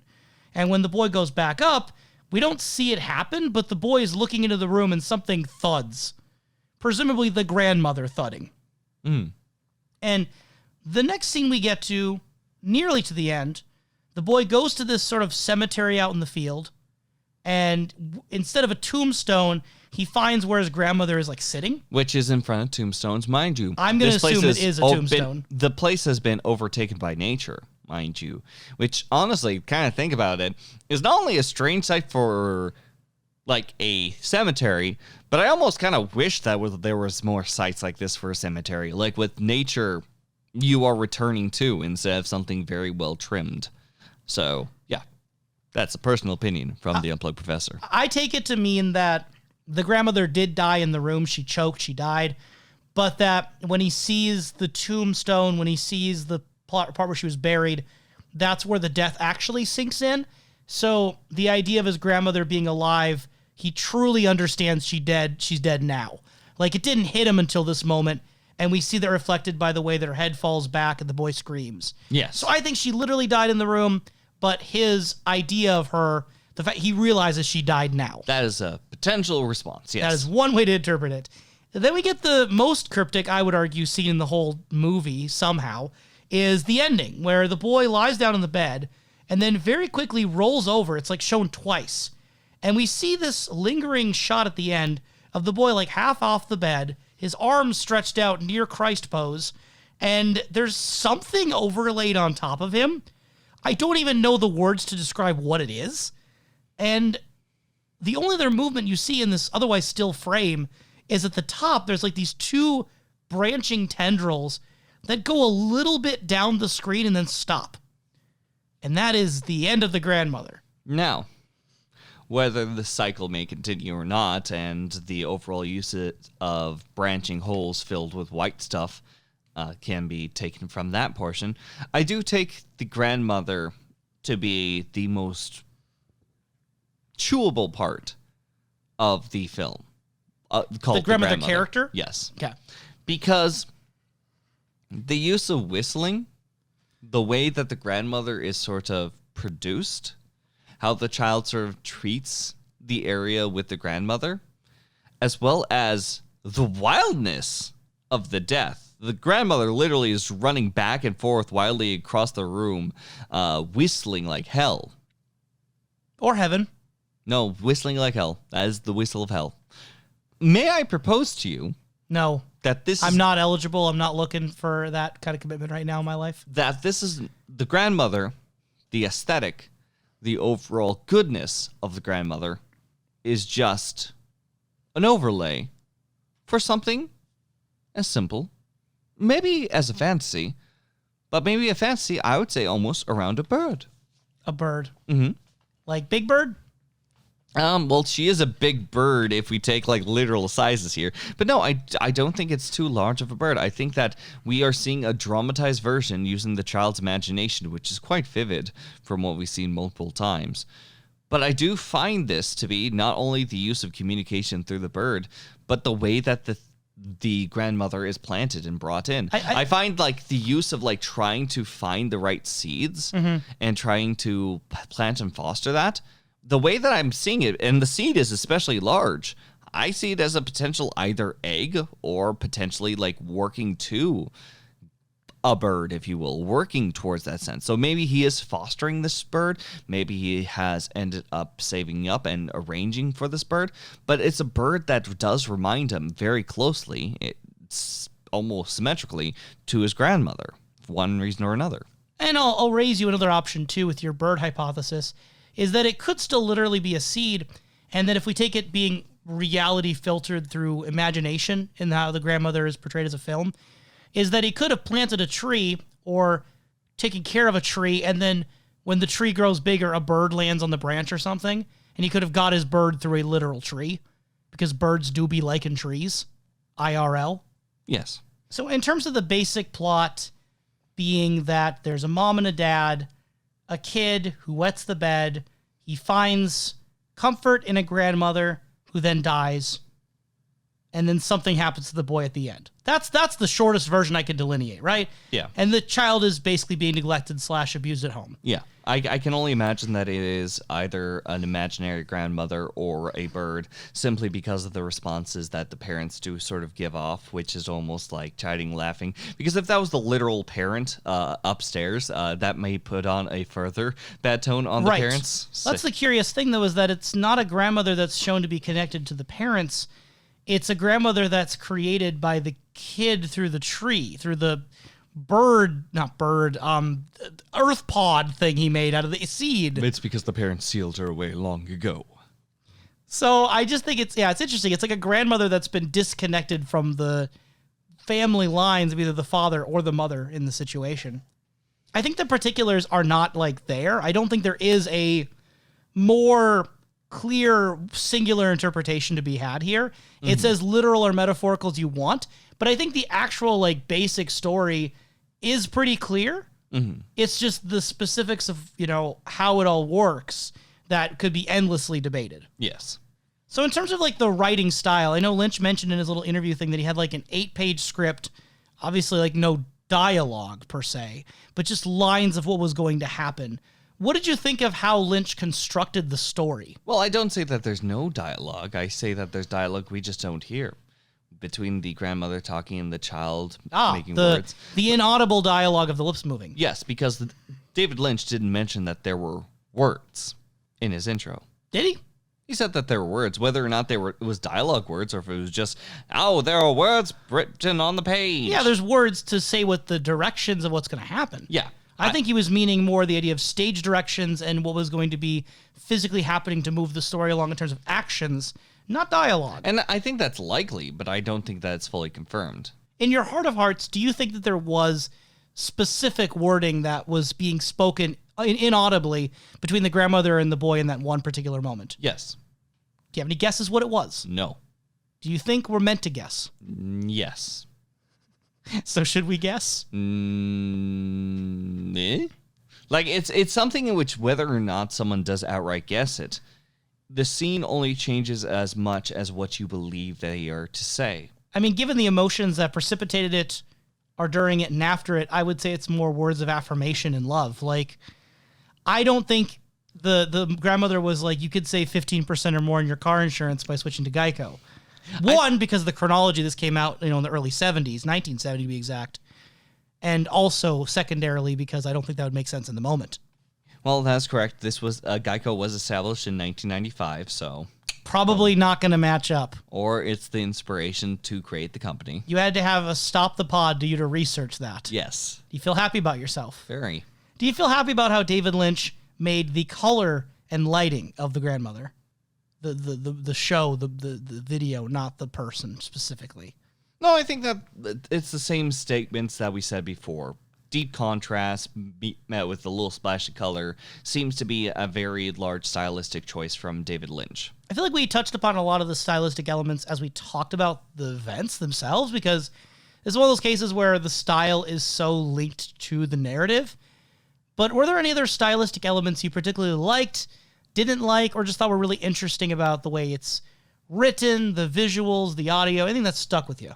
I think that most certainly the appearance of the art of David Lynch is something very striking and very unique inside the film itself. The other portions of it, again, I think that I would see more and more in the future, but I'm surprised that I have not kind of seen instances of David Lynch's art.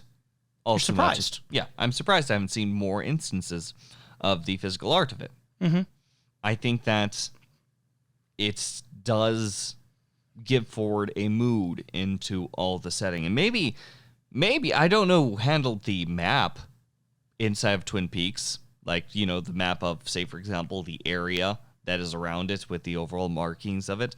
But the sheer chaos of that is probably the closest thing that I can think of some of the sheer chaos that we do see with, say, for example, the field and alphabet, or whenever we see the wild appearance of the sun, plant, piss, grandmother. How much are you into like visual arts and painting and sculpture work, like that sort of stuff? When I come across them, I'm glad to see them, but I don't personally seek them out. Right. So I don't think either of us are extremely well versed in that medium. No. Because like the automatic like artist I go to for comparison with Lynch, because again I have a limited like knowledge of painters, is probably Francis Bacon. As probably my go-to comparison point with some of the distortions and almost body horror that I see Lynch exhibit.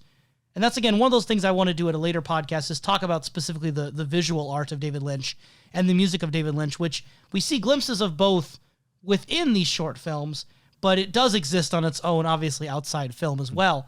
I would almost argue that David Lynch's painting, it came first, it was the first thing he loved, and it informs his filmmaking a lot. It's almost in a sense that I wouldn't say he's more of a painter than a filmmaker. I don't want to say that. But I would say everything is viewed through that painting lens more than everything is viewed through the film lens, so to speak. Okay. It's a pretty big deal for his creations. And I think, we see a lot of it in The Grandmother. I did put something in my notes that just says Silent Hill time, baby. This is one of those works that I feel like had to have been an inspiration with Silent Hill, like early on. I'm not saying that it's the only thing. I mean, there's definitely things in other Lynch work that we can pretty clearly point to as an inspiration, either in Blue Velvet, Twin Peaks, Lost Highway, etc. But The Grandmother feels like probably an unsung hero in terms of Silent Hill inspiration. Okay. Because the way in which everything is so dark and wet and moist, and the fleshiness and plant-like nature of things, I think if you just do a little less plant, a little more meat, you got Silent Hill hellscape right there. Okay. The way the execution hood falls on the boy and he's like killing the parent ideas, that's sort of like internal darkness, executioner style psychology. Really feels Silent 2. Really feels like Silent Hill 2. So I do feel like it's probably an influence. We know that Team Silent was influenced by Lynch. That's very well documented.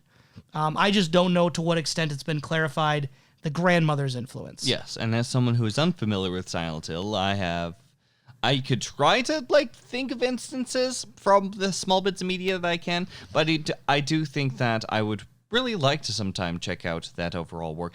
Where would I find the documentary work? Just generally Google? Well, I mentioned him on the last pod, but that channel Twin Perfect, they did a whole series on Silent Hill called the Complete Silent Hill Experience. I haven't watched it. I have a couple friends who got really into it back in the day. It's not perfect. The people involved are not perfect. There's some stuff going on with them. But not, I know, right? Irony in the title. But they did a lot of extensive research that they went through those sort of influences like Lynch. Okay. So I know that's one source, but I think it's beyond that one source. It's been pretty well known. Very well. Interviews and such. Very well. As far as connections to other David Lynch work and Twin Peaks in general, we get more of that sort of idea of repetition, body horror kind of discussed, the parenting sort of anxieties, the sort of lack of dialogue explicitly that's been a recurring theme throughout these shorts that are very I'm not going to say non-narrative, but not traditionally narrative. Okay. Even this one that goes on for like 40 minutes still is not a normal narrative by any means of the imagination. Okay. And then the main thing I think of, and this is very tenuous, I do think of the grandson and the grandmother in this having some sort of link to the grandson and grandmother in Twin Peaks, i.e. the Tremont Chalfont pairing. Now, why are you saying that with a boy who's inside of a suit and a grandmother-like figure that's always around him? I'm saying that cream corn is yellow. I'm saying when you wet the bed, it looks like a color yellow. I'm saying that the boy's name is Pierre. He's a magician. And I'm saying that we see the name Pierre a couple times in other short films. I'm just saying there might be something to the fact that, yeah, this super black and white room with a little bit of red kind of does give off a red room kind of vibe to me, a Black Lodge kind of vibe. Everything feels a little bit dreamy and surreal. Okay, so you're trying to say that it is not connected between Hank and Dick Tremaine, but it's more so the Trem boy and the grandmother. I'm going to go with a yeah. Okay. I'll go with a solid yeah on that Very one. well. Following the grandmother's success, David Lynch shifted focus to his major work, the first film he would go on to make, called Eraserhead. However, it was a long, arduous, and most pertinently expensive process for a fledgling young filmmaker. He ran out of money. He ran out of money is what I'm trying to get at. And while he was trying to locate funding for Eraserhead in this financial limbo, Lynch made what's called the Amputee. It is a short that would use to test two different film stocks at the American Film Institute, and it was made in one day. I do enjoy the fact that the background, when David Lynch is talking about it, he kind of keeps amping up like the fact that he was out of money, and then this opportunity came around where his friend had to record with two different cameras, and David Lynch asks us like, well, can you record anything? It's like, well, yeah, I don't see why not. So my first thought, like, while listening to this, like, oh, it's a sweet little story. Like, his friend helped him with this resource, and he got to shoot things in cool ways with his new, his film Eraserhead. But no, it was just like he wrote up a script that day and then shot it, and it was done. And again, all the better for it, because now we have the Amputee. Yes. So Lynch didn't write this on his own. He did co-write it with the main actor who plays the Amputee herself, by the name of Catherine Coulson. Does that name ring any bells to you? Sure it is, Kalil. So I asked you during the watch, just going to double check now, put you on the spot on the pod. Did you recognize the Amputee woman? I'm going to guess, but it's going to sound like an insult because, I always feel like it's an insult. It probably never is whenever I assume, oh, that person's that person. No, it's a completely different person. It's like, oh, well, hey, now the worst thing that can happen I'm degrading their acting chops. Is you could be wrong. Go ahead, fire away. Okay, fine.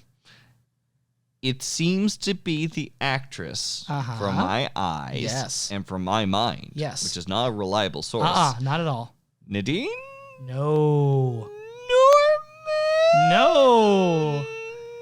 Female Twin Peaks gear? Yes. It seems like it was Nadine, but but genuinely, I'm unsure. Catherine Coulson played the log lady in Twin Peaks. I was assuming you might have picked up on it from the narration because you've heard her voice start every episode of Twin Peaks. I've heard her voice, but at the same time, I think that there's a different candor. I think it's also that's maybe why like 20 years have passed. That's why I was connecting it to like Nadine, because I was thinking to myself, I was like, okay, if Nadine didn't behave so nervously and more neutrally. Like, we got a scale from Nadine that was from nervous to ecstatic. So if I was saying, like, okay, dial the scale right there, okay. Yeah. Looks like that she has reddish hair inside of this shot. But, yeah, no, I can't say that I see it because I don't have it in front of me. If you ever check it out again, now that you know that, I think you'd be appreciating that knowledge. I would. Also, Catherine Coulson would go on to play the main character of the wife in Eraserhead.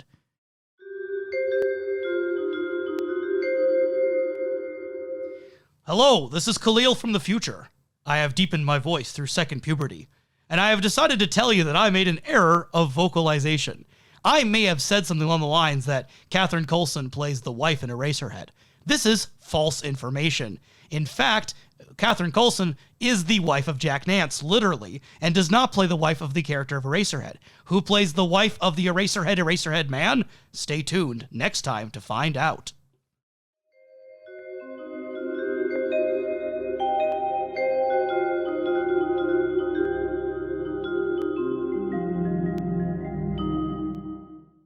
Now, the nurse. Did you recognize the nurse? This one's harder. This one is harder because you don't see the face. From an angle? You see the side of the face very briefly. I want to see your guesses for this. It is, I will give you the hint, it is someone who appeared in Twin Peaks. You don't have to know the actor, you can just say the character is fine. Is it the person who played Denise Bryson? So you're interpreting this as a man in a nurse's outfit. I think that it is a person in a nurse's outfit. I can't tell if it is man or woman. Why did you go for that actor then? Because it looked somewhat like the chin angle. I feel like he'd be very, very young. This was made in 1974, right? I don't know ages and what people are appropriately supposed to look like. Okay. Yeah, this is about not quite 20 years apart, but still, okay. No, it is not that particular actor. Very well. Any guesses? Little Nicky.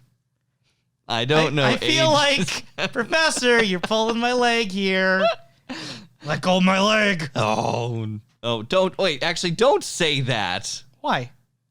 I think there's an obvious reason that you don't. Oh, I didn't even think of that. There we go. Oh, you're the one who thought of that. No, welcome, Kalil. Welcome to what you have just said. Well, anyway. Now you've ruined all the fun. The role of the nurse is played by David Lynch. Huh. Yeah. It's David Lynch in a nurse's outfit with Catherine Coulson, the log lady. Very well. Yeah. I've never imagined Once it. you know it is, it's very funny to kind of catch the glimpses of the side of the face. No, I never imagined because we mainly see an older David Lynch, so I actually don't know what a young David Lynch looks like. That's true. I just assumed he was the same age forever. So, last piece of information. Instead of Benjamin buttoning like Lil Nicky. Anyway. Last piece of information here. The scene, which we see twice, was shot with two different stocks of film. Both times with no sound. Lynch had to add the sound later. Quote from Lynch, "It was really cool because we couldn't shoot sync sound. So we shot it and then ran it back and fully the whole thing live to picture. It was pretty exciting to do sound effects on the fly." What'd you think of that quote, Professor?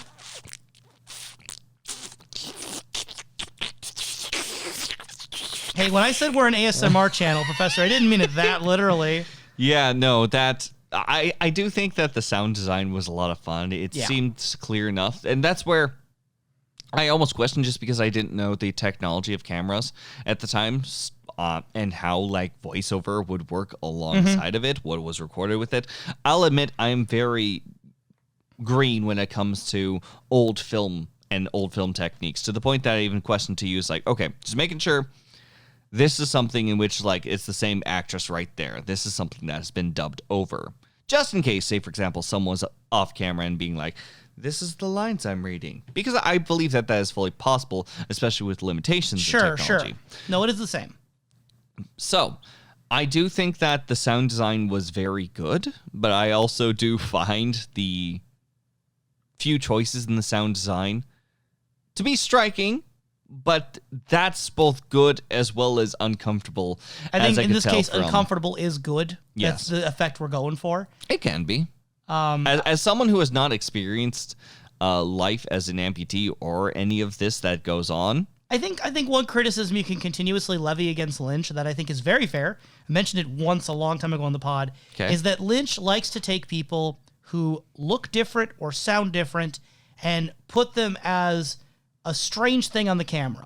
Okay. He's done that with The Man from Another Place, being a man of short stature. Okay. He's done that with The One-Armed Man. He's done that with The Giant. You have this sort of situation of people who in some way look different. Even the singer, Jimmy Scott from the Red Room, his vocal freak, his voice is so different. You could take that as a bad thing. You could take that he likes to do that in a way that's a bit potentially problematic. But one thing you could say about those cases is those people are literally like that. There's no effects done to them. Catherine Coulson is not a double amputee. She has both her legs. Yes. So it's obviously a visual effect that's being done. And is that then offensive or not? I don't particularly think so, but I'm also not someone who's from that background, and I don't think that there's like a way to say what is okay to be offended by and what is not okay. I could see it as being potentially objectionable, and if that makes it so you can't enjoy the piece of work, that's fine by me. I get that. And I think that it's very notable throughout this piece. The nice overall calm performance brought on by the actress as this person is moving and operating onto these limbs, though false they may be. As this story goes on in the background, but the story, I feel, hardly matters more than her overall reaction to statements, both almost socially as well as physically, for things that become too familiar to herself. There's a bit of a dual narrative going on here. The main one that we visually see and hear in the sound effects is that there's an amputee woman who has a leg stump that has some sort of leaking going on with it. We see it like leaking into the bandage. A nurse comes around, drains the liquid out of the stump, but then the liquid just keeps on gushing. Yep. To the extent that the nurse like quickly leaves, slams the door behind, and doesn't return. The first cut of it seemed a little bit more calm, in which it's like, oh, okay, well, I have to tend to this, quickly move. The second cut just seems like the nurse is just outright escaping the area, never to return again. The second cut just picked up a lot of loud noises more loudly. Yes. And that's also true for the way that the sound was of the gushing. Again, the sounds were done separately from the footage, so I don't know if that's an effect of the different stock they were using or the equipment they were using when they recorded it or what happened there. Yeah. But the second one definitely seems more drastic, which I thought made it funnier. Cool. I found the second one much more comedic. The first one much more dry and serious. Which stock did you prefer of the amputee? The first. The first? Yes, I think that not only was the camera that they ended up using seemed a little bit more stable at the time. Oh yeah, visually it looked better. But there's also just something in which, like, it's almost calming into the mood until you're like slowly brought in, just like, what's going on here? Mm-hmm. Meanwhile, for how wild the second cut goes, as well as how long and just how pronounced the liquid sort of goes through, it's like you kind of like squint at the aftermath more than anything. Like, You know, I guess I'm kind of the same way. I prefer the visuals of the first one. The difference is I liked the exaggerated sounds of the second one for comedic value. I'm glad we have both. Very well. You mentioned earlier that the letter does not matter that she's writing, and I agree with you. I'm going to still talk a little bit about it, but I'm not going to go through everything, because like the way it's written, it's very purposefully leaving out details and context. So you get like names thrown at you without really knowing their connection. The main thing is that she's writing a letter to presumably her partner. Could be a boyfriend. I think it's a husband. Mm-hmm. And she's writing, again, just my thinking. It's not for sure.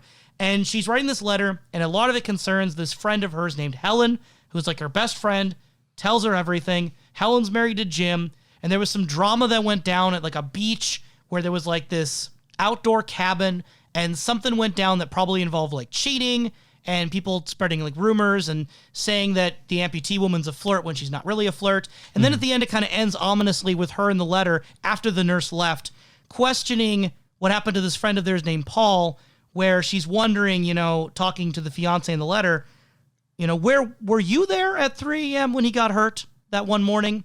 So kind of question the idea that maybe her partner had hurt their friend Paul. Mm-hmm. The story itself, again, purposefully leaving out context, throws like 6-7 different names at you.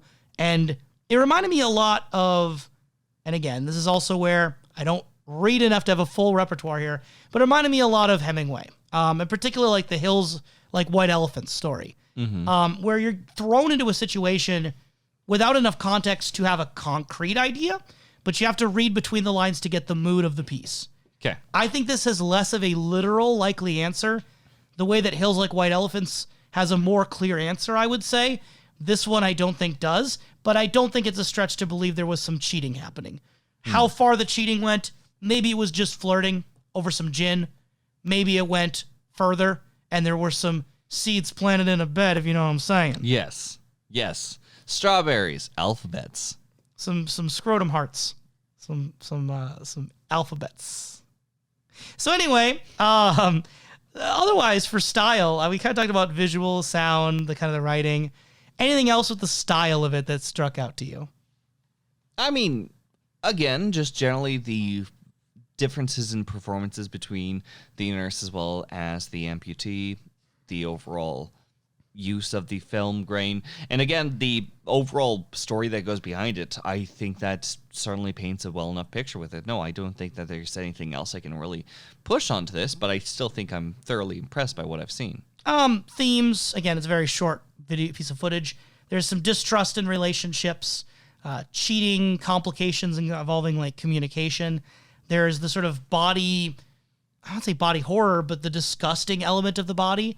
And also along with that, the sense of the mundane, that cleaning out this wound is kind of this gross thing that she just lives with now as a daily thing, presumably. I don't recall anything like disgusting of the human body to in be previous? In previous, not previous for David Lynch. 6 men works. getting sick. I mean, like previous in David Lynch work. I thought we were connecting to, say, for example, Twin Peaks. Anything. Okay. I mean, Twin Peaks, there is the sense of the people at the end, suddenly their arms start shaking. There's the uncontrollable physical ailment, but that's one isolated moment. Okay. I wouldn't say sickness itself is that big in the original series of Twin Peaks, but I would say that the sort of sickness and grossness of like fluids and body stuff, that's pretty apparent in the short films we've all seen so far. Yes. And then the last thing I thought was interesting was the sense of intensity, the difference between the calm narrating versus the intensity of the gushing. Yes. I think you could interpret that in a few different like metaphorical ways of sort of the almost the emotions of her letter,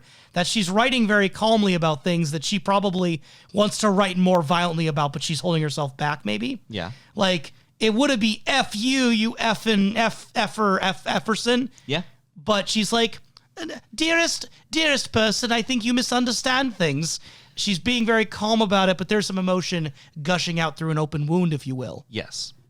Now, Professor, if any of these short films wounded you...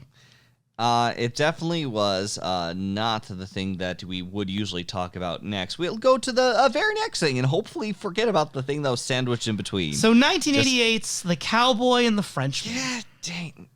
Gosh darn. I was watching these with the Professor, and I was expecting him to react more strongly to these short films that are very creepy and abstract. I was respectful, I was analytical, I was focused. Then The Cowboy and the Frenchman happened. And I'm ruined. He was having a very strong reaction. This is the one that I must have skipped on the DVD or just blotted out my memories. Not sure what happened. I didn't remember this one. I'm certain it's the latter, and I'm jealous. So I actually like this one. I'll be interested to debate that with the Of Professor course you here. would. So this short was released after Dune, after Blue Velvet, and like pretty closely before Twin Peaks. Yes, it is. It's in the realm of color. It was made for a French television series called The French as Seen By... ... And Lynch had been approached to make a film, short notice, that would articulate his view on France. Yep. And the film even ends with that, this was France as seen by David Lynch. Yep. And when he gave this thing, this 20-minute video to the guy who had asked for it, he made a reply like basically acknowledging he got 2 cliches in one. Because not only is it approaching what France is to David Lynch in the most cliche way possible, it's also turning American cowboy and Indian aesthetic into a cliche as well. Yeah. In this sort of weird merging of stereotypes. Yep. Some notable things with the cast and crew. Yep. We got Harry Dean Stanton Yep. playing Slim in this. Yep. I'm going to list a few names here, Professor. Please. So there's Harry Dean Stanton You were laughing at when it happened in the movie. in the movie, and that was a different situation. Plays Slim in this, and he was Carl Rod in Twin Peaks, Fire Walk with Me. The person who had the repetition. What is that? What? He's the one who kept repeating. Is like, what the hell? Yes, that's I Harry just Dean didn't want. Stanton. I didn't want to insult all the actors by repeating. What I was the worried hell? you're... Oh, that's fair. That's fair. So Jack Nance played Pete in this, he also played Pete in Twin Peaks. And you're going to see a whole lot of Jack Nance throughout all of Lynch's films. He is the main actor in Eraserhead, which is our next thing. Get ready for a lot of Jack Nance. Then there's Michael Horse, who plays Hawk in Twin Peaks. He appears in this as Broken Feather, the least problematic, least concerning element of this whole production. And then lastly, I just happened to catch it in the credits, spelled wrong, curiously. The set director in this is Frank Silva. They spelled it Franck in this credits. but it's not normally. It's Frank. So he had been the set dresser for Dune, for Blue Velvet. Then later, Wild at Heart, he was the property master. And Bob in Twin Peaks. Yay! So we're getting 4 Twin Peaks familiar faces, 1 kept behind the scenes. Bob is... How does it make you feel knowing that Bob worked on this movie? I mean, again, he seemed like a pretty cool guy, Frank Silva, that is. I don't see why I have to merge the person who did horrendous acts versus fair. the person who ended up helping so much I on was these just films. giving you fire to fuel with that this was made by Bob, that this is an agent of suffering. I was hoping I could give you that satisfaction of knowing this is a new way to get Garmonbozia fast from No, viewers. screw that. No, he's a hardworking guy from what I can tell, and doesn't seem like he's done things like Bob. Okay. Wasn't fair. That's okay, fine. You know what? From this point on, I'm going to see the actors that for all their horrendous acts, you know? Never again will I see Jacques Renault in the same light again. So this film hasn't sullied the reputations of anyone involved. No. Writing, acting, directing. It No. didn't make you think of anyone in a less way. No, I mean, it certainly makes me look at David Lynch and say, hey. But at the same time, it's hyperbole. So It is heavy hyperbole throughout the whole film for Yes. everything. story time. So it's, picture this. No. You're in the American Midwest, sometime after World War II. Trying to get out. And there's Slim. He is a hard of hearing foreman of a ranch. He's with Yep. his friends Pete and Dusty. He tells them to investigate because there's something strange coming down the mountain. A Frenchman. Well, they don't know it's a Frenchman yet. They're going to find it out later. After they tie him up, after they start questioning him, they can't understand a single goddamn word the guy's saying. Especially since the one person is deaf, which is a character detail that for some reason was on a card at the beginning of the film. But And then he brings repeats it verbatim later. It's so good. Good comedy. What? I love that comedy. It's a good joke. Is it comedy? Yes, Why? the idea of they give you this information that's like very specifically worded to be memorable. And then when he says it later, you're going to make that mental connection. It's a little bit fourth wall breaky. It's kind of that idea that like the thing you read at the beginning, like 15 minutes later, the character just says it verbatim. It's funny. I wouldn't know how to describe how or why. I like that kind of humor. Very well. They then investigate the suitcase, trying to cover up answers. So the 3 of them digging through, and inside the Frenchman's suitcase, they find wine bottles, baguettes, a miniature icon of Eiffel Tower with a picture of an Eiffel Tower, pictures, and a plate of snails, among other things. Among other things, it's only like at this point they're considering that he is some form of alien spy, like Yes. off from somewhere. Russia has been brought up, but no. As soon as they continue to look through it, look through this bag and so on, which things are being threatening. These guys shot a bird as soon as it made a flutter, shot a snake because it was just existing around. Again, I think and that's said comedy. that they're going to shoot him. It's funny comedy. Then, as soon as they find French fries Yes. inside of it, it's like, oh, You're a French man. It's so good. It's so good. It's not French. That's the joke. I know it's the joke, but I feel like the jokes. I get that they are jokes, Kalil. I get these are humor, but it hits me so hard in the face. I feel like I get knocked down and I have to pick myself up again before it kicks me Why in the does it stomach. have that effect on you? I don't know. At one form, it's just like, okay, these are just, it's like the easiest sort of things to take from a Yes. stereotype. Yes. But they take all of it. Yes. And it hurts. I see. It's interesting your reaction to this. How bad do you think this is? Like, do you think it's bad? I don't know. Because, like, for me, I think it's lightly funny. I think it's kind of funny. That's my assessment of this short. Kalil, I think I need time to recover before I can even say how I feel. And that's about such it a dramatic appropriately. reply where I'm just like, oh, it's a funny little skit. I don't know how. Do you react that way when you watch like SNL? No? Okay.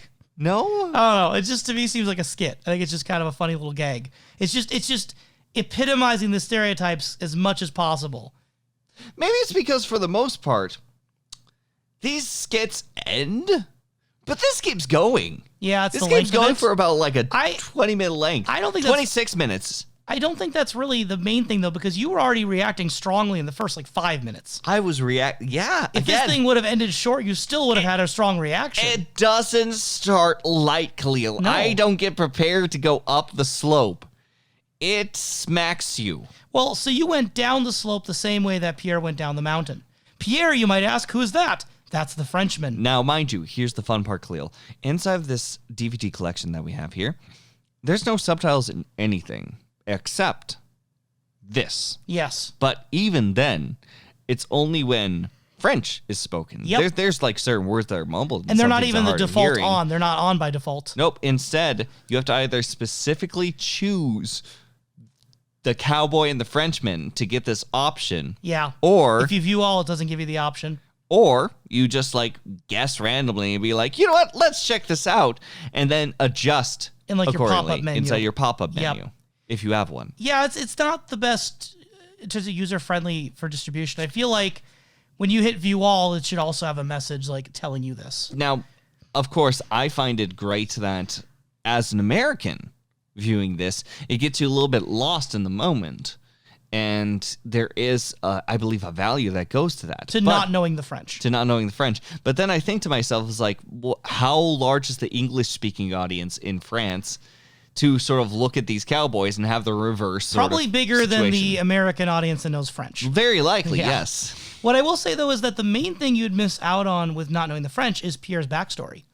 Because it turns out that Pierre had gone to Manhattan and just found the most amazing, wonderful, colorful pills. Yep, and it was given to him by some great people, all varieties of pills, and just eventually came across this ranch in maybe the Midwest. And we find out, so his name's Pierre, which again, put a pin in that. It's going to show up later. Never. It's also, again, the name of the Tremont Chalfont boy, Pierre. Yeah. So anyway, he takes all these drugs, he wanders there, and we find out that this American Indian, I'm going to use that term for here because they refer to him as an Indian. So I'm going to use American Indian as the term. I mean, no offense. There's a lot of different terms for a wide variety of people from different cultures and nations. So I mean, no offense in this term. It's just what I think is the closest to what the film is portraying. And there's this American Indian who's following, and we find out later, so his name is Broken Feather. We find out later that he had been following Pierre for a long time, stalking him because he was worried that this guy we saw is on a peyote trip was going to kill Slim's livestock, which I thought was a very funny background story. Which, multiple days, going after Slim, Multiple I guess. days following him in the background, making sure this guy doesn't do anything bad. Yes. Which makes you wonder either A, how long Pierre had been, on that farmland, or B, how much of a stake, this person was invested in and betting. Which apparently, by a betting man, he has been quite fortunate. Yeah, just as long as he's getting paid back. As long as he's getting paid back. The whole $20. Yeah. And at first, they're all kind of confused about each other, but then Pierre learns, the Cowboys know Broken Feather. They're actually friends with each other. So they all start hanging out as a group, the Cowboys, the Frenchman, and the American Indian. They gather around the campfire, they drink, they enjoy the company of women who they're flirting with. They sing a few songs. Yeah. Well, yeah, they enjoy the company of women, which I don't think any of them are the women who sing from the sky. No, they're not. Nope. The best element of the whole short for me is the three women singing in the sky to show the passing of time. Yep. It's a great way of showing time passing. One of them looks like she'll eat my face. It's great. She's the best one. The one on the right. Not the sexual way, but not the actually will eat my face. You eat someone's face in a sexual way? Some people. Cannibals. That's who. Anyway, then at the end of the fire gathering, Pierre, out of seemingly nowhere, has a giant Statue of Liberty that he giant by people standards. Statue of Liberty has been brought up multiple times if you know French. Yeah. Inside of this. And or turn on the subtitles. Yes. And to have the Statue of Liberty apparate into being here. Apparate? Yeah, apparate. What's that? Appear. Oh, is it a new word or a made-up word? No, apparate is a real word. I probably am using it correctly. Maybe not. Probably. But you're going to look. He's looking. You're right. It's a real word. Yes, thank you. What the heck? Never heard of that one before. Learn French. Good job. Learn French.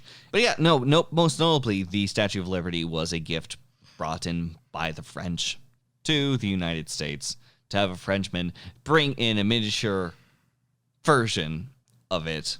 Yeah, why not? Why not? Then the next morning, Thank you. they compliment each other's flapjacks and suitcases, and all is going well and dandy until there's a sudden snail from the suitcase droppings from earlier. Yeah, because snails are a weird thing. Like, it scared the individual that was chasing Pierre throughout the film.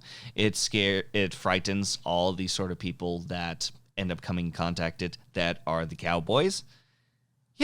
Yeah. So this whole thing is mostly just a light comedy, playing into stereotypes for humor.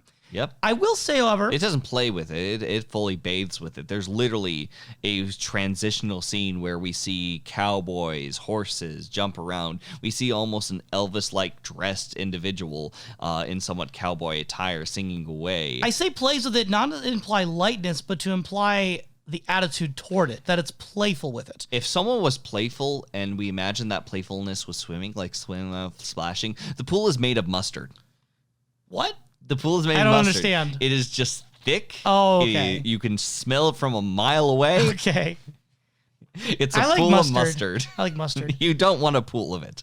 Maybe I do. You will sink So- and die. So I actually have quite a bit to say about themes here.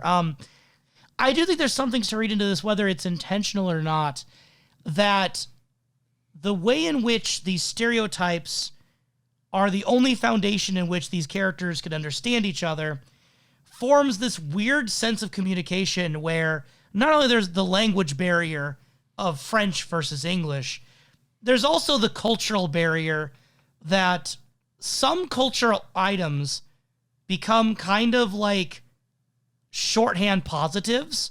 Like the moment they see the French fries, it's like, oh, he's a Frenchman. That's a good thing. Yeah. But whenever the Frenchman gives him cheese, they like aggressively swat it out of his hand and It's like, yell that at him. cheese gone bad. Whenever they see the snails, they're like, that's gross. That's disgusting. Maybe they he just slept by a immediately creek. hate it. Maybe he slept by a creek. So it's weird then that like stereotypes form the primary basis for which they get to know each other, but also the basis in which they oppose each other.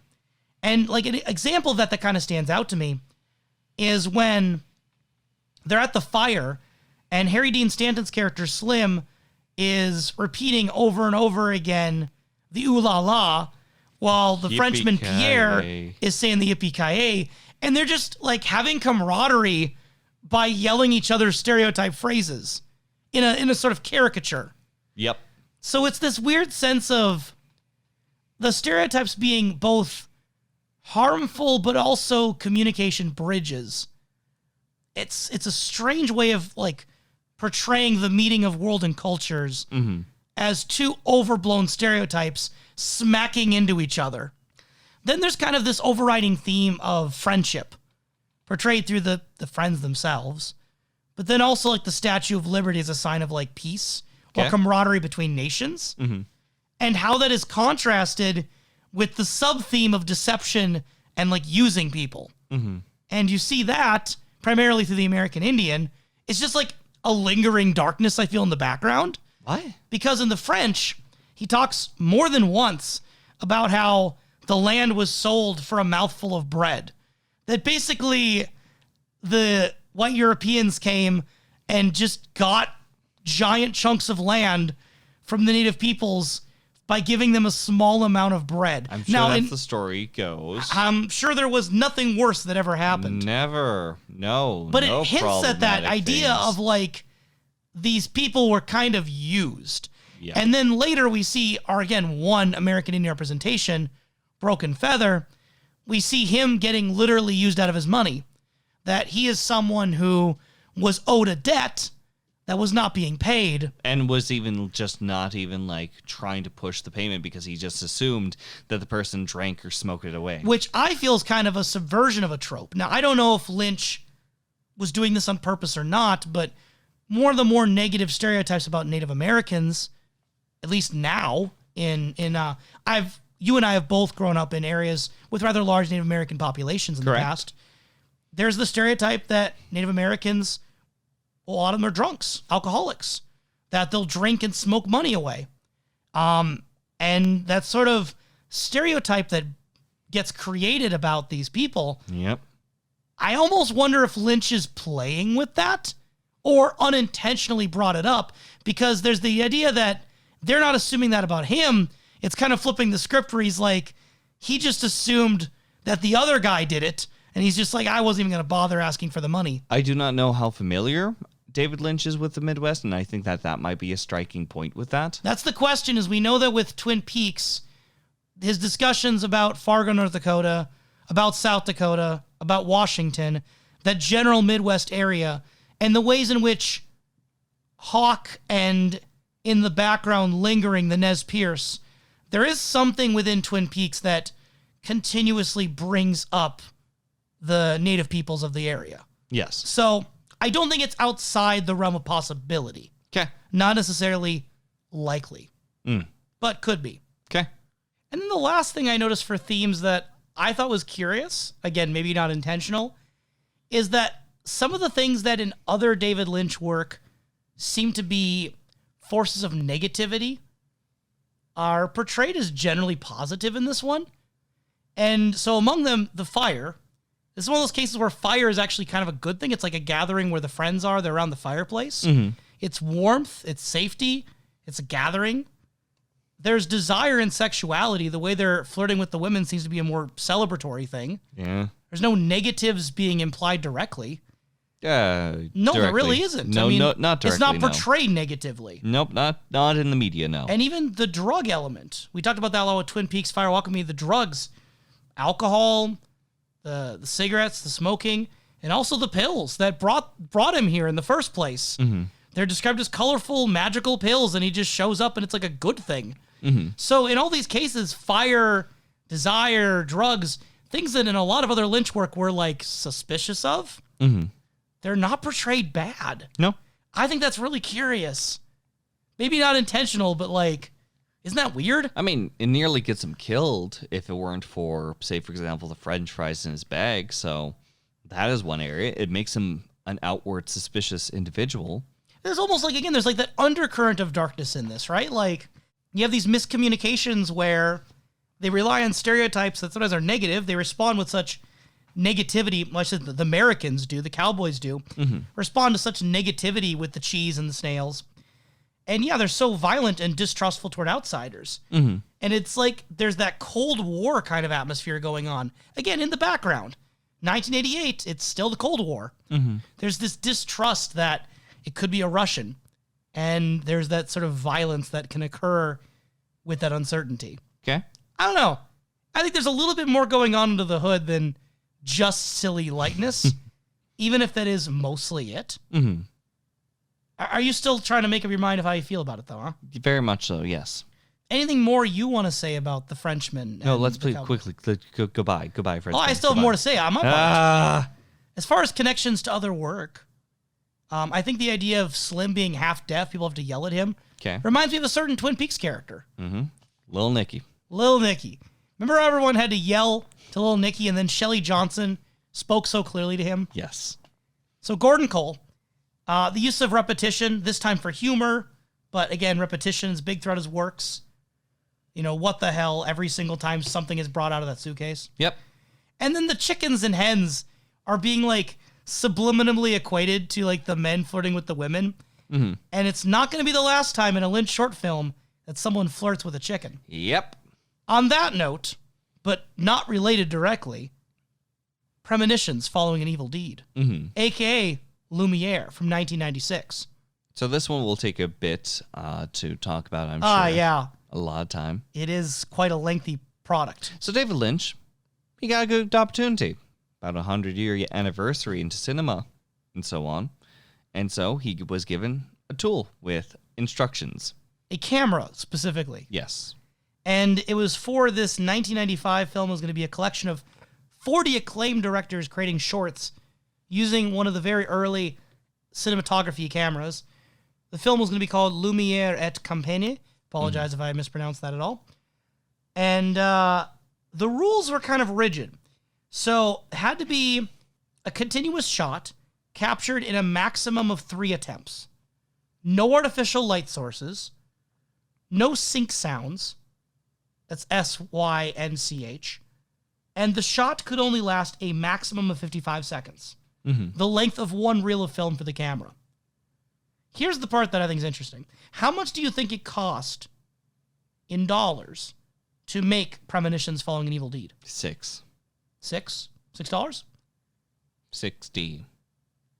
Keep going. 60. Yeah. A little less. Pun. No, you got the first number right. It is a 6. 6. That'd be very appropriate. It is $6,000. Very good. That was my 7th guess. I was kind of blown away by that. Like $6,000, 1996, obviously dollar values change in a couple decades, but that's a lot of money for a minute of film. Yep. I don't know how much the average film costs per minute, I guess. When you're trying to work with technology that has been for quite some time outdated and probably outsourcing the materials that is required for it, especially, I believe that was noted, there were certain chemicals involved with the use of this product. It probably does cost a lot for reasons that no one would ever use it again. So I have a question for you. Suppose that you were a millionaire, okay? No. And you can make one of 2 investments. Just because you can. I don't want to. Do you want to give David Lynch $1,000 to make The Alphabet or $6,000 to make Premonitions Following an Evil Deed?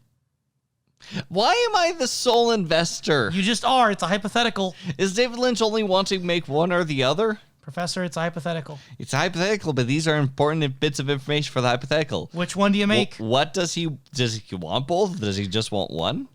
God told him he can only have one, and you are the funding.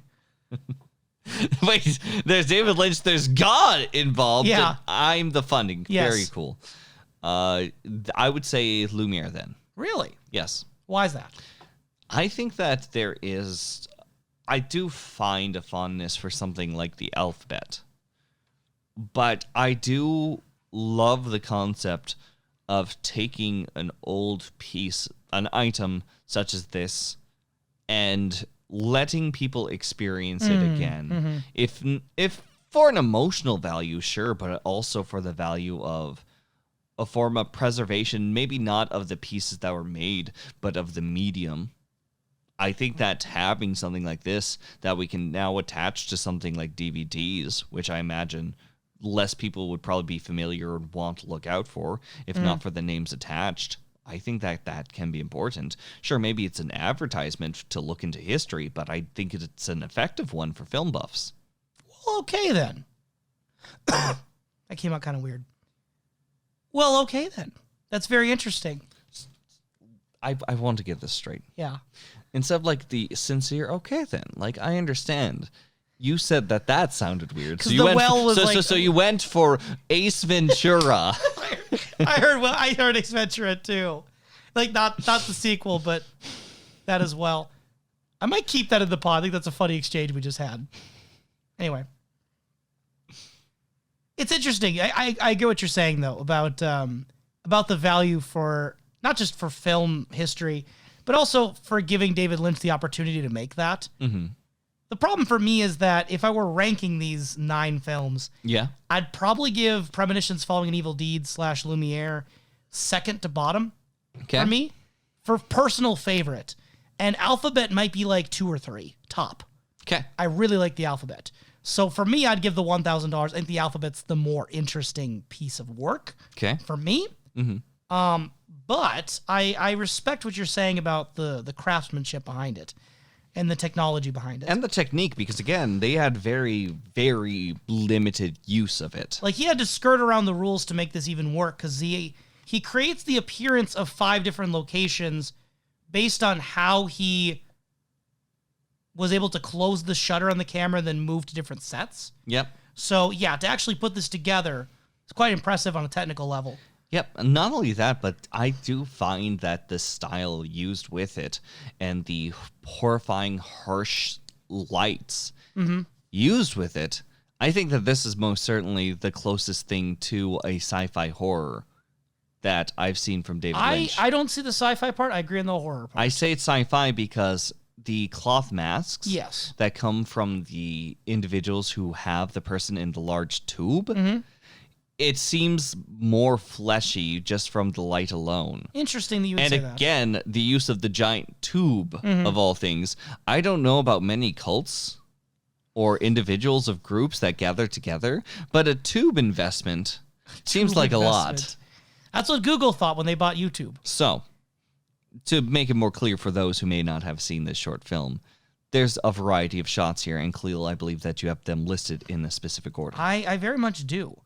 We start off with 3 cops crossing over a fence toward a woman on the ground. Cut. There's a woman on a couch looking over. Cut. Looking over, like, beyond the couch, through a window, through a door? Not knowing what she's looking over. Very well. She's looking over. Several women under a tree near some animals. The most cryptic of all of the scenes, I would argue. Cut.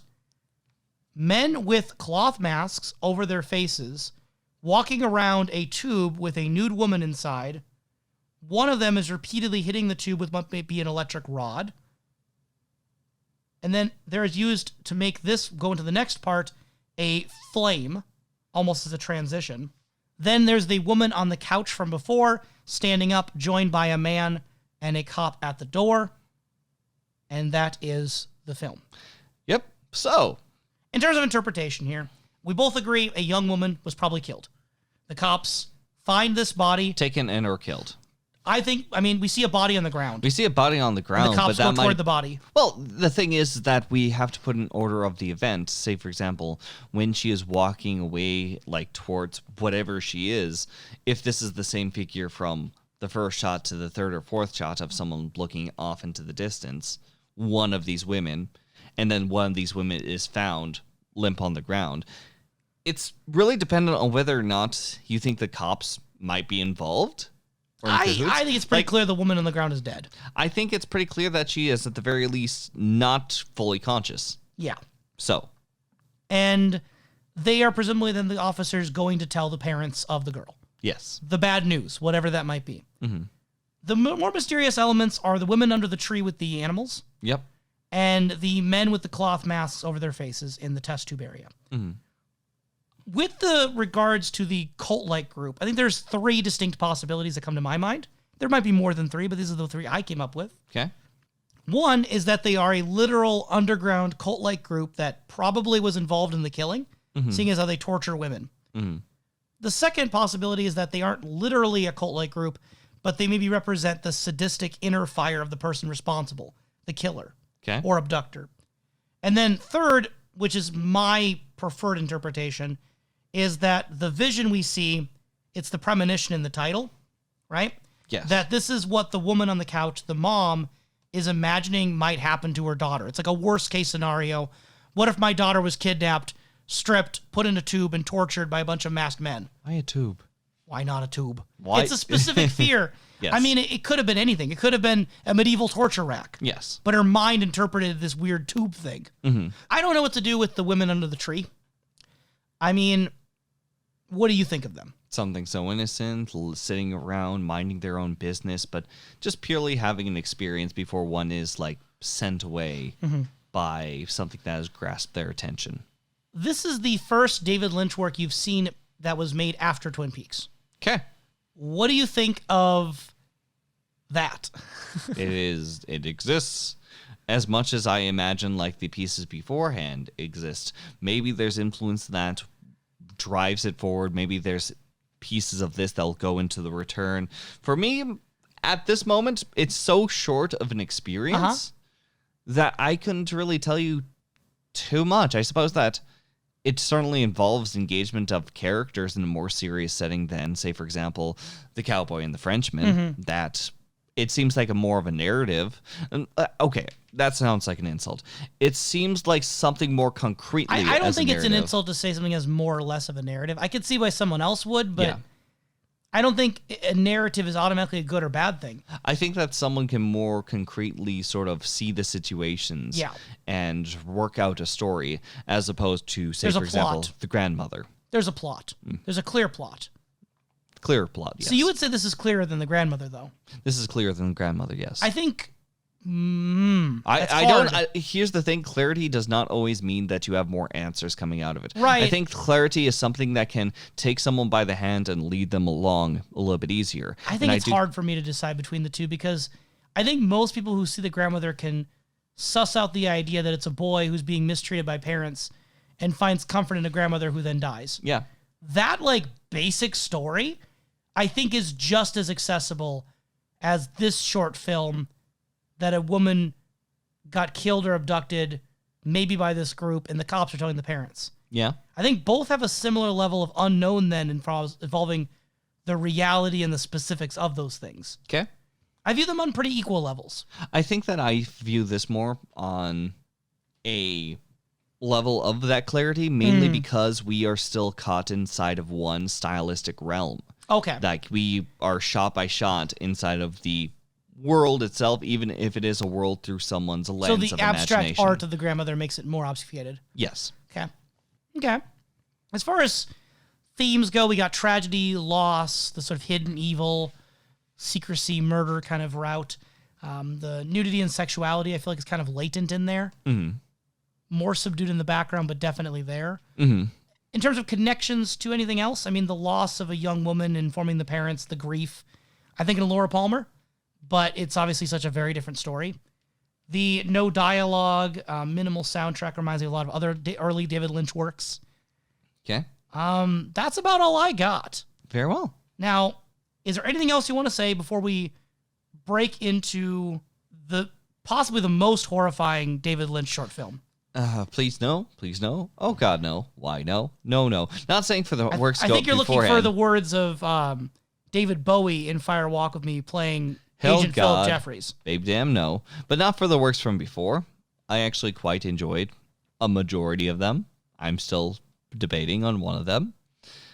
But as far as this next one, one was an emotional pain from the Cowboy and the Frenchman. This one's a physical pain coming up with Pierre and Sonny Jim. So all I have for background that I can tell about this is that it was originally debuting on David Lynch's website in 2001.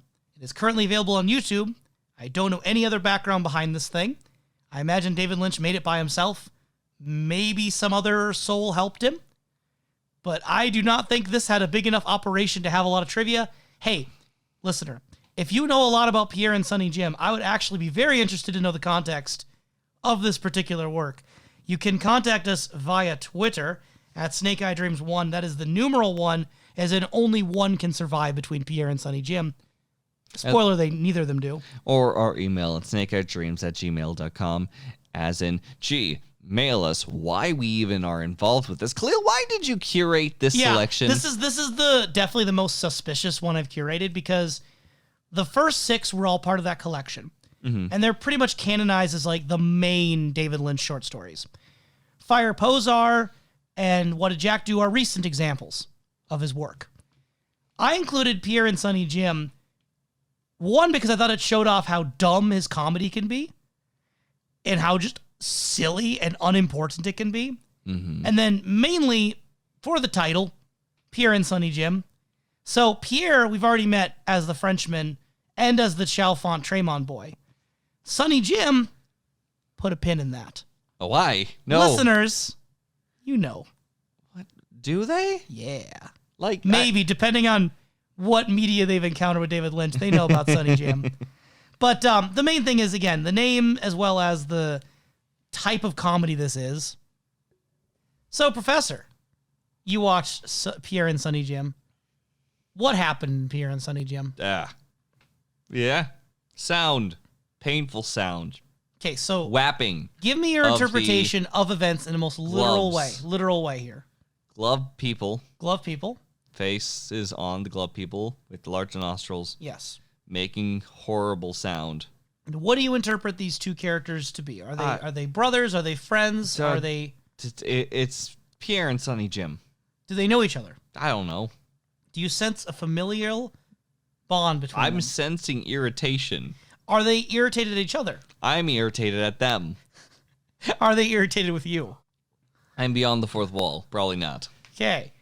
Are they having fun? No. Or are they suffering? Suffering. They're suffering. They're suffering because if I have to suffer, they do too. No, serious question though. No, I'm being Are they serious. suffering? Now, what's They are the suffering. evidence?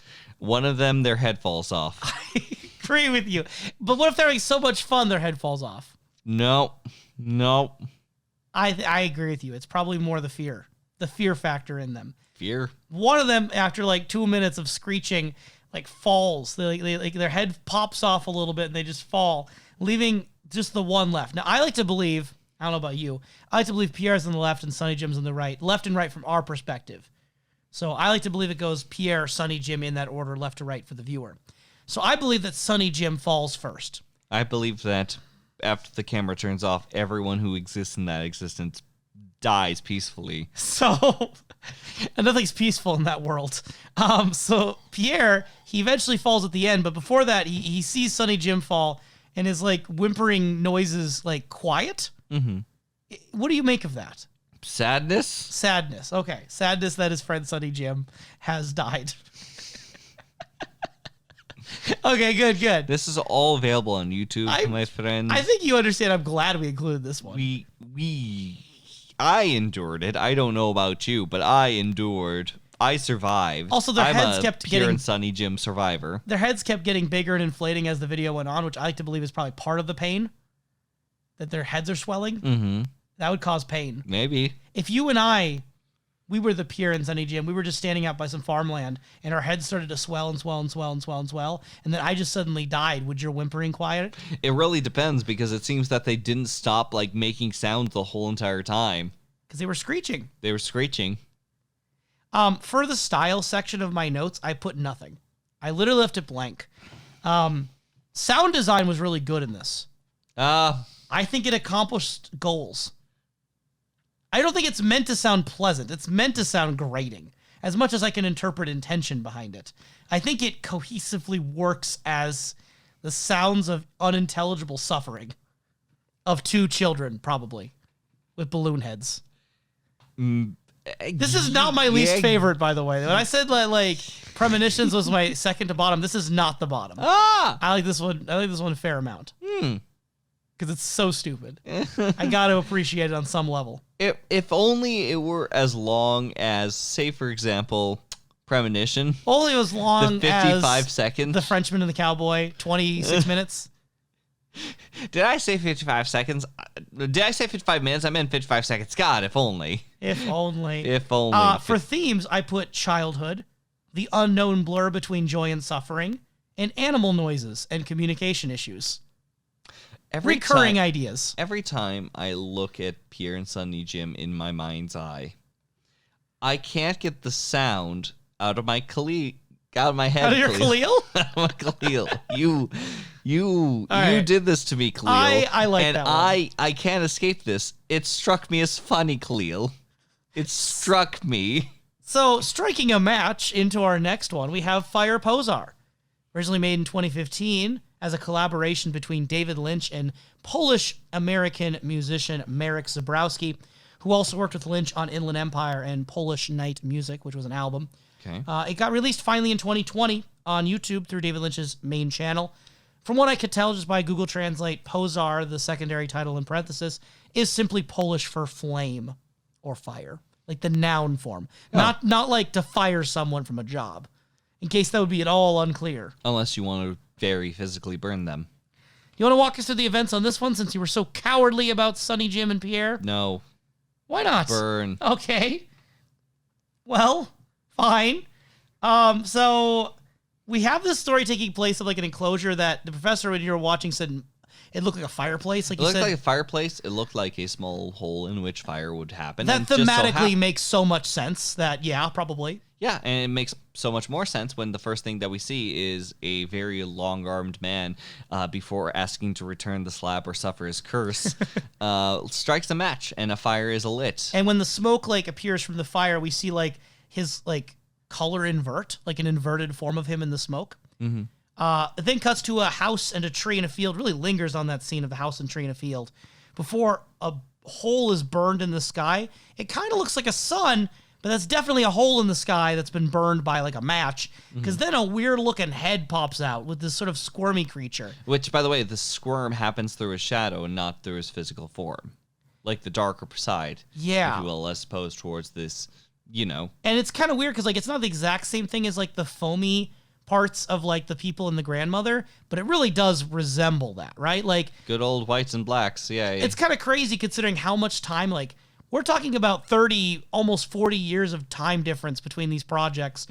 But Lynch still has that very specific idea of the sort of foamy, cottony, white body attached to either a head in this case or the torso in the case of the grandmother. Yeah, and meanwhile, we have some fantastic little hands sort of dancing around, Dark hands reach out from the dark eye sockets, then from those dark hands appear two dark eyes. Sort of a looping of hands and eyes. This is where I'm reading into it a little bit, but I kind of think of someone who, wherever they look, they want to grab and take everything. Okay. And then whatever they see, they want to take, and their hands almost become like the sort of all-encompassing destructive force. So I see the sort of hand and eye loop as the sort of representation of constant hunger and greed to possess everything you see. Once the creature with the weird face and the body fly up, the two eyes also fly up, and these black rocks start raining down from the sky. Okay. After a while, the house and tree light on fire, and we see a face appear in the foreground. It's another new face. Weirdly enough, its nose and, like, ear are attached by it seems like an elbow. It's like a joint, yeah. Looks like a joint, and not that kind of joint. But more so the elbow. There's fire here. Okay, that's fair. It's fair. And we see through this hollowed out eye the apocalyptic scene continue firing in the background. He's also got this kind of creepy tooth mouth, like toothy mouth. Yep, little gnasher. That face fades to a new face underneath that looks almost like the Scream painting, with the sort of ghastly eyes and mouth. Sad. We start seeing tears descending from the eyes, and dark hands reach up to like massage the eyes. Doesn't work. Doesn't have those. Do you interpret that it's the hands of the face belonging to the same person, or someone else's hands reaching up? It seems like trying to wipe tears away, so I'll say it's a self. Professor, if I was crying, would you reach your hands over and wipe my tears off my face? No. Absolutely Why not? I call a doctor. That's you'd call a doctor because I'm crying? Yes. I can't handle emotions. Call a professional in. Call Dr. Jacoby. Don't call Jacoby. No, don't ever do that. And then, in a very striking scene and change of pace, the face fades. We end up in a rolling hills, and there's just these long-legged deer creatures. It's like long-fingered deer creatures because deer are known for their deer hands. And they go back and forth, and they're like almost massive enough to be as tall as the looming factory in the background. Yep. And they're definitely bigger than the trees. And more, and more, and more. The tree, the singular tree, the one tree. There's two trees. I'm pretty sure there was a house and a tree. Pretty sure there's two trees in a factory. Regardless. Might even be three trees. Regardless, the antlers certainly look tree-like. That's Fire Pozar. Yeah. As they dance about, and we zoom right out to that appearance within the fireplace. Can I conservatively call this an apocalyptic short film? Yep. Cool. In terms of connections, jumping ahead to that, fire, lighting a match, things like that, Leland at Pearl Lakes, etc., etc. Also, put a pin in the tall deer creatures. Okay. Put a pin in that. Uh-huh. Listeners, you know about that. Maybe you do. Maybe you do. This one's a little less likely, but maybe you do. Maybe. I still think you do. Do they have fingers? You'll know soon. And then as far as style, what'd you think of the style of this thing? It was return the slaps up from my curse. No, I enjoy the layer 2D animation that sort of exists throughout this whole entire session, if you will.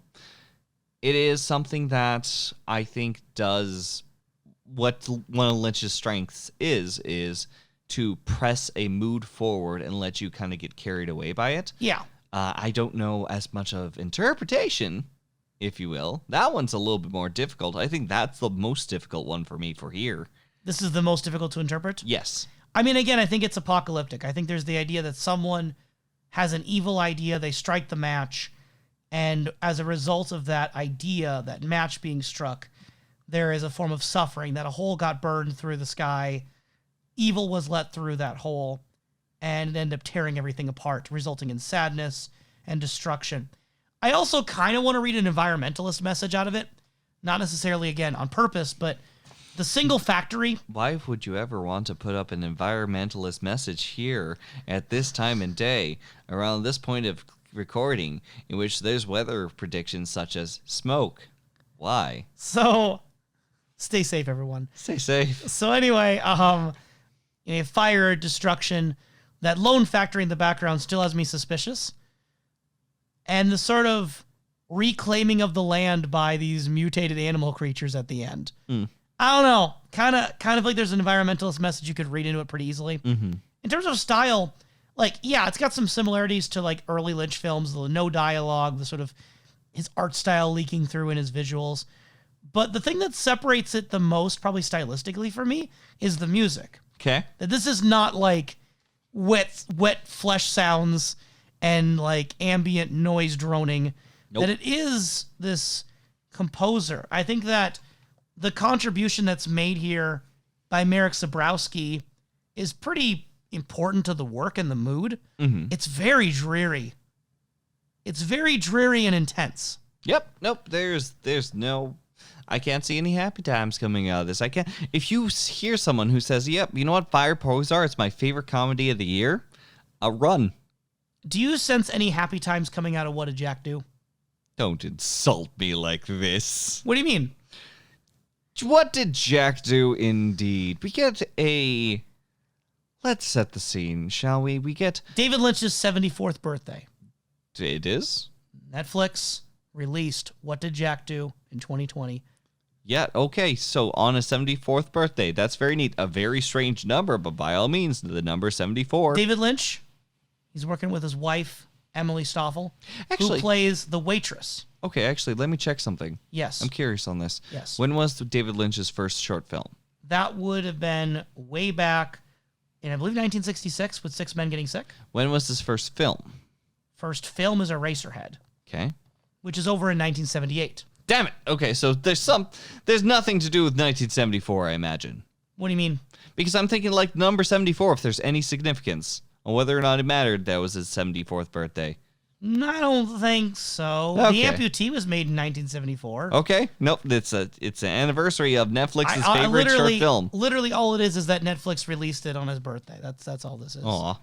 Well, that's It's still something. sweet. But yeah, nope. A monkey is invited to take a seat with the detective because, hey, train's not around. Train's not coming, The unfortunately. monkey's name is Jack Cruz. Sure it is. And as he's sitting at the table and waiting for his train because he's supposed to be out of town by now, turns out that there's some spare time. Something caught up to him a little before he could leave. Yep. And David Lynch, as the detective, Basically, Gordon Cole. basically Gordon Cole, this is one of his Blue Rose cases, investigates further into the matters and just like, almost like kind of edges him saying like, hey, we got some information. Looking into the death of a character named Max Clegg. I don't think the species has ever confirmed what Max is. What do you mean? Like what species he is. Why would you need, we don't need that. I mean, it seems pretty important considering that Jack is a literal monkey and that he had been romantically involved with a literal hen. Yeah, it doesn't. Tutabin. It doesn't matter what species it is. I don't see. No, it's okay. It's I think just you'd be Max. curious to know. Just Max. We know that Jack in the past has killed a gator. So, Assumedly. he says so. He says so. Why would I disbelieve anything Jack ever says? Because Jack is Jack. Jack is someone who... I don't think you know Jack. I think I know plenty about Jack because he keeps sort of dodging questions. He ends up sort of giving off sass. It's a monkey that throughout the whole entire endeavor is very resistant and just pushes against the detective character in order to say, like, you don't understand. You're not getting the full picture. You got an orangutan? You got nothing. Except he doesn't say it like that. He says it like a distorted computer that has been put into a monkey. Because the monkey is speaking English with likely, I'd imagine, I could be wrong, because it says that the monkey was played by himself, but I'm pretty sure it's just David Lynch. I'll also leave that one up speaking to himself. you, Professor, if the monkey talked or if that was David Lynch's voice. I'm pretty sure that was like David Lynch having his mouth overposed on a monkey and Yes. talking to himself, because the And- candor on it is something. And before you get too worried, though, about this encounter being too unequal in terms of its aggression coming from Jack, both Jack and the detective know how to dish out very, very general, random phrases. Yep. And, like, You rolled a 7. dialogue that's almost all expressions. Mm-hmm. Yeah, you rolled a 7. There's no such thing as Santa Claus. I won't be here for Christmas. Now, Leo, are you telling me that there's no Santa Claus? It's the biggest thing with the writing style. What did you think of that? This is basically stereotypes, but not like in the level of the Cowboy and the Frenchman, but more so casual ones that you would find in, say, for example, a detective story. Yeah, everyone's using the one-liners. Everyone's using the zinger reference lines. Both are going back and forth with the zinger ones, in which you could imagine that they would be the protagonists of their own story, right. following each other, I suppose. Well, one following, one trying to escape. So yeah, at the end of the day, it is proven that, Jack most definitely killed Max out of a jealous rage. Yep. Presuming that Tutadabon had been, Tadabon being the hen. being the hen, had been romantically involved with Max. The detective claims, though, that no, she was actually loyal to just him. He had the wrong idea. Yep, she but was it's just too alone late that now. night. Yeah. Tutadabon actually shows up at one point, no dialogue, just clucking. And that's what causes Jack to chase after her And into the hallway where we don't see what happens. no one said, we get the detective saying, get him, boys. It seems that Tadabon was likely someone who ended up also giving information forward, judging from what the detective knows and judging from Jack getting cornered. Yeah, no, it seems like a general detective story in which I have to uncomfortably think about chicken breasts. Yeah, the way that's described is very curious. Yeah, it's, talking about the boobs, talking about, like, you would never understand. It's love. It's love. Feel those feathers. So, in terms of similarities, we've got the waiter giving coffee, the detective element from Twin Peaks, literally Gordon Cole, basically, at this point. Yeah. The monkey face, even, from Fire Walk With Me comes to my mind. The old film stock, the way, well, at least the way it's shot, it looks like a more black and white, older short film, but obviously being more production value, that's more recent. Okay. But again, it is interesting that he's still doing those black and white films, right? Mm-hmm. He still definitely believes in that element. At one point, the detective asked Jack if he'd been a card-carrying member of the Communist Party. So some weird, like, Cold War era communism scare, which I thought was really curious. Yep. Considering the rest of it doesn't really have a time and place. We don't really get a setting for this other than just a train station. I think it's just one of those many one-liners because there would be obviously suspicion on things like that, likely in many detective stories of the time. But don't worry, Jack is a plastic bag specialist. I don't know what that means. Also, another very common phrase you'd find. No, that one actually is very difficult. And Jack also sings a song at one point. He does a song. He does. Or David Lynch sings a song if you believe that that's David Lynch's voice. It's painful. What'd you think of that song? I said it's painful. Yeah, why'd it hurt you? Because it does. No notes were hitting. I can't wait to show you David Lynch's music albums. For unrelated reasons, because that was actually the monkey singing. I'm going to be honest here and say that when I first saw this, I wasn't really that impressed. Okay. And the second time you saw it, you were very impressed. I was more open to it. And the third time, you fell in love. It's probably my least favorite David Lynch short film. And the fourth time, you found Tadabon yourself. And I feel like that's probably a really controversial hot take. I think people liked this when it came out. Mm-hmm. I'm not saying it's outright bad. I think I've seen only a few short films, and I still think Lynch's lower short films are still really quite good for short films. Okay. But I find this thing drags. Okay. Like, I know that you found the Frenchman and the Cowboy dragging. For me, just this constant dialogue of references and phrases it just dragged for me. It's just the question of at what speed. This one's a slow drag in which you're being slowly taken down the hallway, if you will, just piece by piece. Meanwhile, Cowboy and the Frenchman, it's as if someone's making a speed run effort of like flying through the hallways, banging you against multiple of the walls along the way. That sounds way more fun. It's fun? Yes. I just said you hit walls in the hallway as you were being carelessly flung around. That sounds more fun. What? I mean, it's an experience, you know? I'll take the lazy river over the concussion so bridge. you liked What Did Jack Do? I was okay with it. Okay with It's something that I do agree does drag. Mm-hmm. I think that there are just a fair amount of one-liners that are just like, okay, where are we going now? Right. And it's very predictable. And like once you like sit down and look at the story, pretty simple story. It's about as like basic as you can get with a detective story. Yeah. It's jealous murder situation. Yes. And we don't know the exact ending. I mean, you could leave it open to interpretation that most likely Jack gets arrested, but maybe he fights the police. Maybe he escapes on the train. Mm-hmm. Maybe Tutanabon jumps in and intervenes. Who knows? What sort of monkey business awaits, we'll never know. You're probably wondering how many monkeys are in the barrel when it comes to my wonderful and strange questions of the week. They're bananas. There's 2 of them. I have 2 wonderful and strange questions of the week for you, Professor. Okay. Question number 1. 12. Very expected question. I naturally have to ask you. That's why I answered 12. Of the 9 short films we've watched, which one, at this moment in time, is your personal favorite? And why?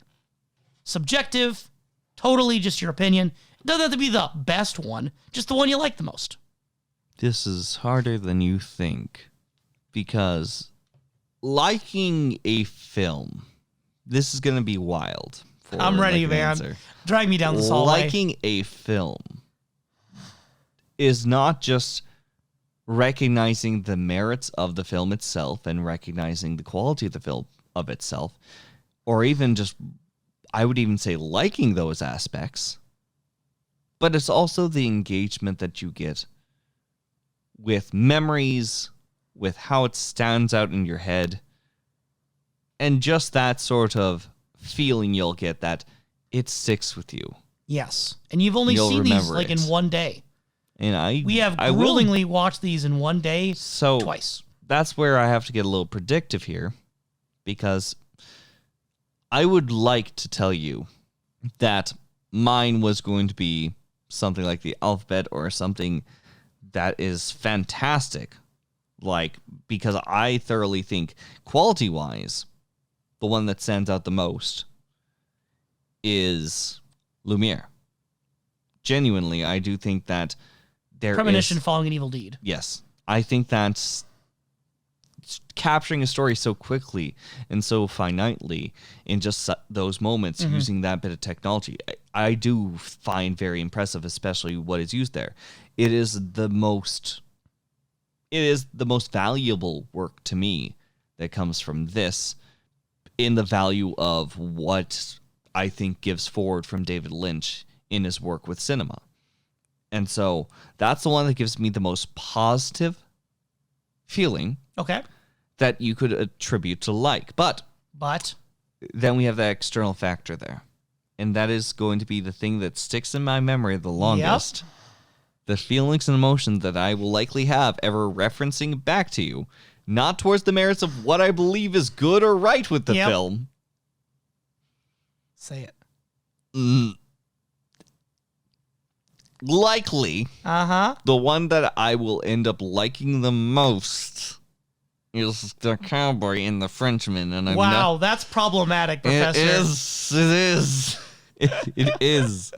But if I had to tell you what's going to stick inside my head, and maybe because a lot of it can be, I think that there's a heavy amount of influence, whether chicken egg scenario we get into it, on things like Twin Peaks, if you will, or just like going into that directing style. But it is something that is, amongst all of these, very unique, what it gives forward. Among a set of unique short films, it still does stand out. It is very bold in what it does. Yeah. But it's not subtle. Amongst all other bold takes inside of it, which seem to have similar themes in bold takes, this seems like the boldest of the bold in the left field. Okay. That's very interesting. Yeah. Are you happy? Yeah, Are you happy and proud of yourself? I am. Am I done being interrogated? No, I have another question. Ugh. But can I answer for my favorite first? Sure. Okay. It's the grandmother. Hmm. Surprise? No. Nah, I didn't think so. No, really, but you can still go further. No, I'll be very quick. I really like the grandmother. It's one that I think captures not only a very concrete story emotionally within the time it's developed, but it also has enough of that sort of ambiguity and abstractness that I think you're allowed to create different senses and different interpretations very readily of what the relationships are like and the nature of the reality of what we're seeing. Okay. I really like the mixed media approach that he takes with the two-dimensional art pieces mixed in with the extremely stark like coloration of the black and white and red and orange Okay. inside of the apartment. That sort of visual aesthetic is super strong for me. I love the sound design. Even just, again, the imagery, the sort of Silent Hill approach. Okay. Where you see that stump ominously on the bed. What even is that? And there's the hole, and it's like the hole is like wet and glistening, and then just a person comes out of that. It's very surreal. It's surreal. It's striking. It is something that is very much there and will be very tied to the grandmother. But for some reason, a plate of French fries in a suitcase seems so outrageous to me that will likely stick in my head. I think we've more. both chosen great choices. Hey, at least neither of us chose Pierre and Sonny Jim. No one would. No one. I don't believe a singular person would. What if that's David Lynch's favorite? What if that's his favorite work? David, we need to talk. Exactly. I am a sixth man getting sick. Anyway. Last, second question of the week. So, Professor. Mm-hmm. You've seen these 9 films, and you've watched Twin Peaks and Fire Walk with Me and The Missing Pieces. Mm-hmm. How have these short films, over the course of this one day, how have they developed your view of David Lynch as an artist?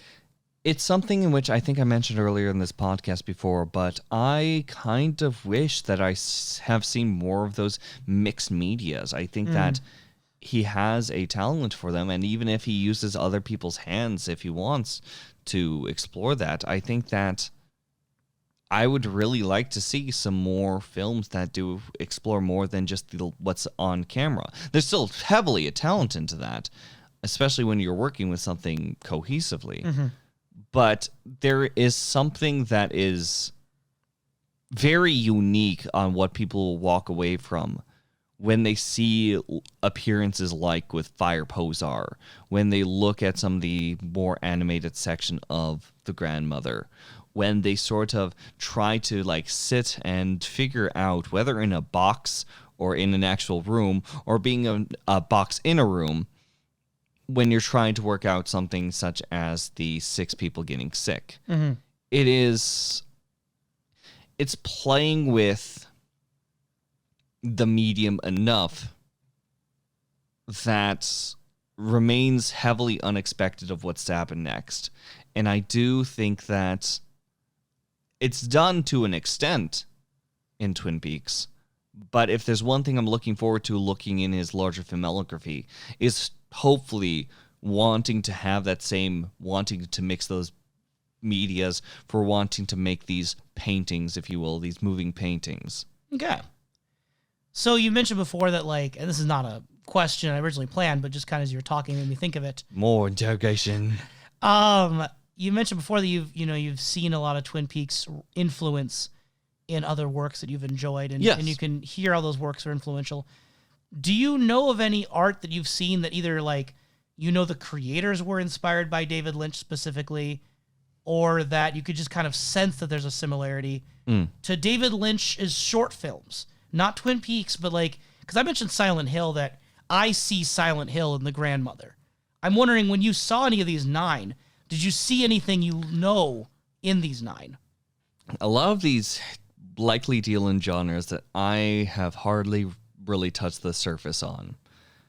I don't know. Like science fiction. Like science fiction. I think that the closest one that potentially is the case, though I'm very iffy on if it is the case, is something like John R. Dilworth's Courage the Cowardly Dog, with its use of mixing styles and mediums, if you will. Yeah, that's actually a really good comparison, to be honest with you. Yeah. We've referenced Courage the Cowardly Dog a strange amount in this podcast. It's probably the third or fourth time we've referenced Courage the Cowardly Dog, at least. Too little. Too little. But I do think that there's some fair comparisons to be made here. I think that Lynch would have been a fun guest director just to apply his art style in horror. Because realistically, there's a lot of dark themes in some of Lynch's work, but a lot of what's disturbing about Lynch's stuff isn't even explicit necessarily. No.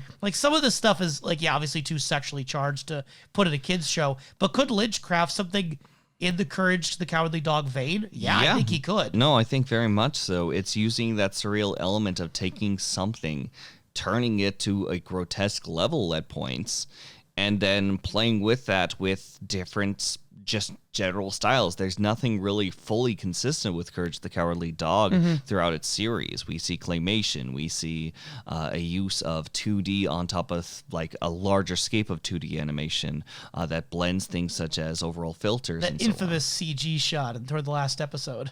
Yep. You are not perfect. You're not perfect. Love it. Love it. Love it. Well, anyway, Professor, you are not perfect. Thank you. And this episode is not perfect either. We're not perfect. You're not perfect. But we appreciate you sticking around. Yeah. And next time we're looking at Eraserhead, the first feature-length film of David Lynch, a cult classic that started Lynch's widespread phenomenon, power, our celebrity dominance. I look forward to the documentary on pencils. Any last words, Professor, before I shoot you with this gun? Because I'm a cowboy and you're a snake. I'm a snake? Yes. Or a bird. You're a grandmother bird. Any last words? You're looking at me like I'm saying weird things. No, I'm trying to think of something. It's like snake, bird, eye, dreams, being, person, thing, concept. No.